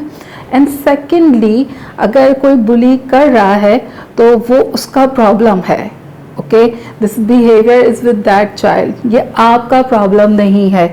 आपने अंडरस्टैंड करना है कि अच्छा मैं ही क्यों टारगेट बन रहा हूँ, मेरे साथ ऐसा क्या है जिसकी वजह से मैं टारगेट बन रहा हूँ. सो उस चीज़ को आपने हैंडल करना होगा. Secondly, sense of humour is a great thing. Okay, if somebody is doing this तो वो एक्चुअली पावर गेम के साथ है. आप उसकी पावर को बहुत आराम से फेल कर सकते हैं by the sense of humour कि दिस डजंट मैटर. ठीक है, पता नहीं आपके साथ ऐसा क्या है, क्यों नहीं समझ आई आपको ये बात. Okay, if you are taking this type of name for me, so what should be your name? I think we have to consider. And आपके टूल बॉक्स में, आपके थैले में बहुत सारी चीज़ें होनी चाहिए जो आप इस सिचुएशन में यूज़ करेंगे. And empowerment, strong, you are the same. जो बुली कर रहा है हमेशा याद रखना कोई चीज़ की कमी है, इसीलिए वो आपसे वो पावर के थ्रू लेना चाहता है. Don't give this power, hold this power with yourself. आपको ये अंडरस्टैंड करना है कि ये पावर गेम है. उनके पास नहीं है वो पावर, तो they want to take from you. वो स्किल जो उनके पास नहीं है, उसकी जेलसी में या जो मैनरिज्म उनके पास नहीं है, वो आपसे लेना चाहते हैं. तो डोंट गिव इट. ओके. और अपने साथ ये पावर आपने रखनी है. जैसे एक बच्चा है, स्कूल में उसको फिजिकली हरास कर रहे थे, बहुत कमज़ोर सा था और वो अपने आप को नहीं बचा पाता था. तो एक दिन उसने क्या किया, वो भागा और रन करते हुए, दौड़ते हुए उसने कहा कि मैं प्रिंसिपल के ऑफिस के सामने जा रहा हूँ और अब मैं ज़रूर कंप्लेन करूँगा. So that was the power he use for himself कि आइंदा मेरे साथ ऐसा मत करना. मेरे पास इस बात की पावर है कि मैं कंप्लेन कर सकता हूँ या मैं ये बात बता सकता हूँ. And use sense of humour and use other things. Okay. आपके इर्द गिर्द के लोग बहुत अच्छे हैं, उनसे सपोर्ट लीजिए, उन्हें बताइए, पेरेंट्स को बताइए, अगर स्कूल में हैं तो टीचर्स को ज़रूर बताइए कि मिस इस स्टूडेंट के साथ कुछ प्रॉब्लम है, he behave very differently. Don't say that I behave differently. Say this student or this group of students behave very differently with me. Why? What are the problem with these students? Okay. Thank you, Ms. Shabnam, for your kind words. This starts with a culture of openness and a willingness to intervene. Even as adults, it is difficult for us. So imagine how hard it would be for the children. Therefore, adults must step up to play it first and lead by example. In the end, I would like to conclude my panel discussion by saying that we must continue to encourage public conversations about the effects of bullying so that we can overcome it. And we must let our children know that whatever is happening, they can tell us and we will support them. Thank you so much, our honorable panelists, for your valuable time and our audience for their attention. Thank you, Ilma Sikandar. Just to let you know, Ilma Sikandar is a clinical psychologist and she is also a member of the Kazim Trust team. And at Kazim Trust, Ahmed, I'll tell you, we really value the clients. You know, clients are our top priority. Absolutely. And to discuss this further, I will call upon Jennifer Cecil James. She is the Assistant Manager Business Development at Kazim Trust, and she will be talking about client-based module. Wow. That's very important for all of us to listen on how Kazim Trust value their clients. Yes. So, yeah, let's Jennifer, move forward. Of course. Hi, my name is Jennifer Cecil James and I'm working as a Business Development Manager at Kazim Trust. Kazim Trust believes on the ideology of facilitating clients. So the main agenda is to facilitate clients as much as we can. We try to take their feedback and try to improve our services according to the clientele need. Also, we keep ourselves updated with the technology worldwide in the field of mental health. We aim to unlock the true potential of the children and adults to help them succeed in any field they may undertake. This will motivate them to follow their heart as well as their mind. So that brings us to the end of day one. I thoroughly enjoyed it. What about you, Ahmed? Oh yes, absolutely. I still cannot believe it that we are about to close the day one of the 6th Virtual International Conference 2021 brought to you by Kazim Trust. The whole idea was so beautifully summed up by all the speakers, by all the panelists who joined us, by you specifically, and I thank you for being such a wonderful sport. You know, Elia, being new to this field and being new, you know, I had no such idea about these disorders basically. I've usually heard about autism, but when we talk about ADHD, the attention deficit hyperactivity disorder, and the problems children face because of it, the lack of focus, they cannot sit at one place, they cannot maintain attention, they are hyperactive, their activeness level is quite abnormal, but you know, their treatment is being done at Kazim Trust, and it's so good. It's so you know, I think everybody in this team, they are blessed to be a part of Kazim Trust. And when we talk about LD, usually so many people wouldn't have any idea, including myself, that what learning disorder actually is. But through this conference, the day one has told everybody that basically it's such a huge umbrella of learning disorders. Yeah. That dyscalculia, dysgraphia, dyslexia, they are such highlighted issues of the society which needs to be addressed more and more, so that parents are they break the stigma and they go beyond the label, which the whole theme is of the of both the days, basically. Beyond the label, hand in hand, together we stand, ladies and gentlemen. Thank you so much for being a part of this conference, and I am sure, including me, you all must be very well aware by now. Yeah. And if you want any more information about Kazim Trust, since we have gone global now, with this first ever international conference, we have given you the opportunity to connect with us and avail our services. You can definitely call on the numbers below. You can go to our website, which is being shown on the screen right now. I can even repeat what's being written. It's www.kazimadhdtrust.org. That's right. And just to let you know, guys, again, that what all services Kazim Trust is offering. So just a quick recap, Kazim Trust is offering screening, assessments with psychodiagnostic reports for all 3 disorders: autism, ADHD and learning difficulties. We are also offering behavior therapy for both child and adolescents, and remedial therapy, speech therapy and also occupational therapy now. So you can definitely, if you have any queries, you can email us also, which is being shown right there at the screen, info@kazimadhdtrust.org. And just to let you know one more thing, this is not furthermore, apart from all the therapeutic programs that we're offering and the assessment programs that we're offering, we're also creating awareness. We also have outreach programs, not only in Karachi, not only in Pakistan, but globally. So we're reaching everywhere around the world now. So yes, ladies and gentlemen, end of day 1, and I am as excited as everybody else, anyone could be, for day 2, ladies and gentlemen. Thank you so much for being with us, and stay tuned, stay connected, because we'll be seeing you very shortly at the day 2 of 6th Virtual International Conference 2021, brought to you by Kazim Trust with the label Beyond the Label, hand in hand, together we stand. Thank you.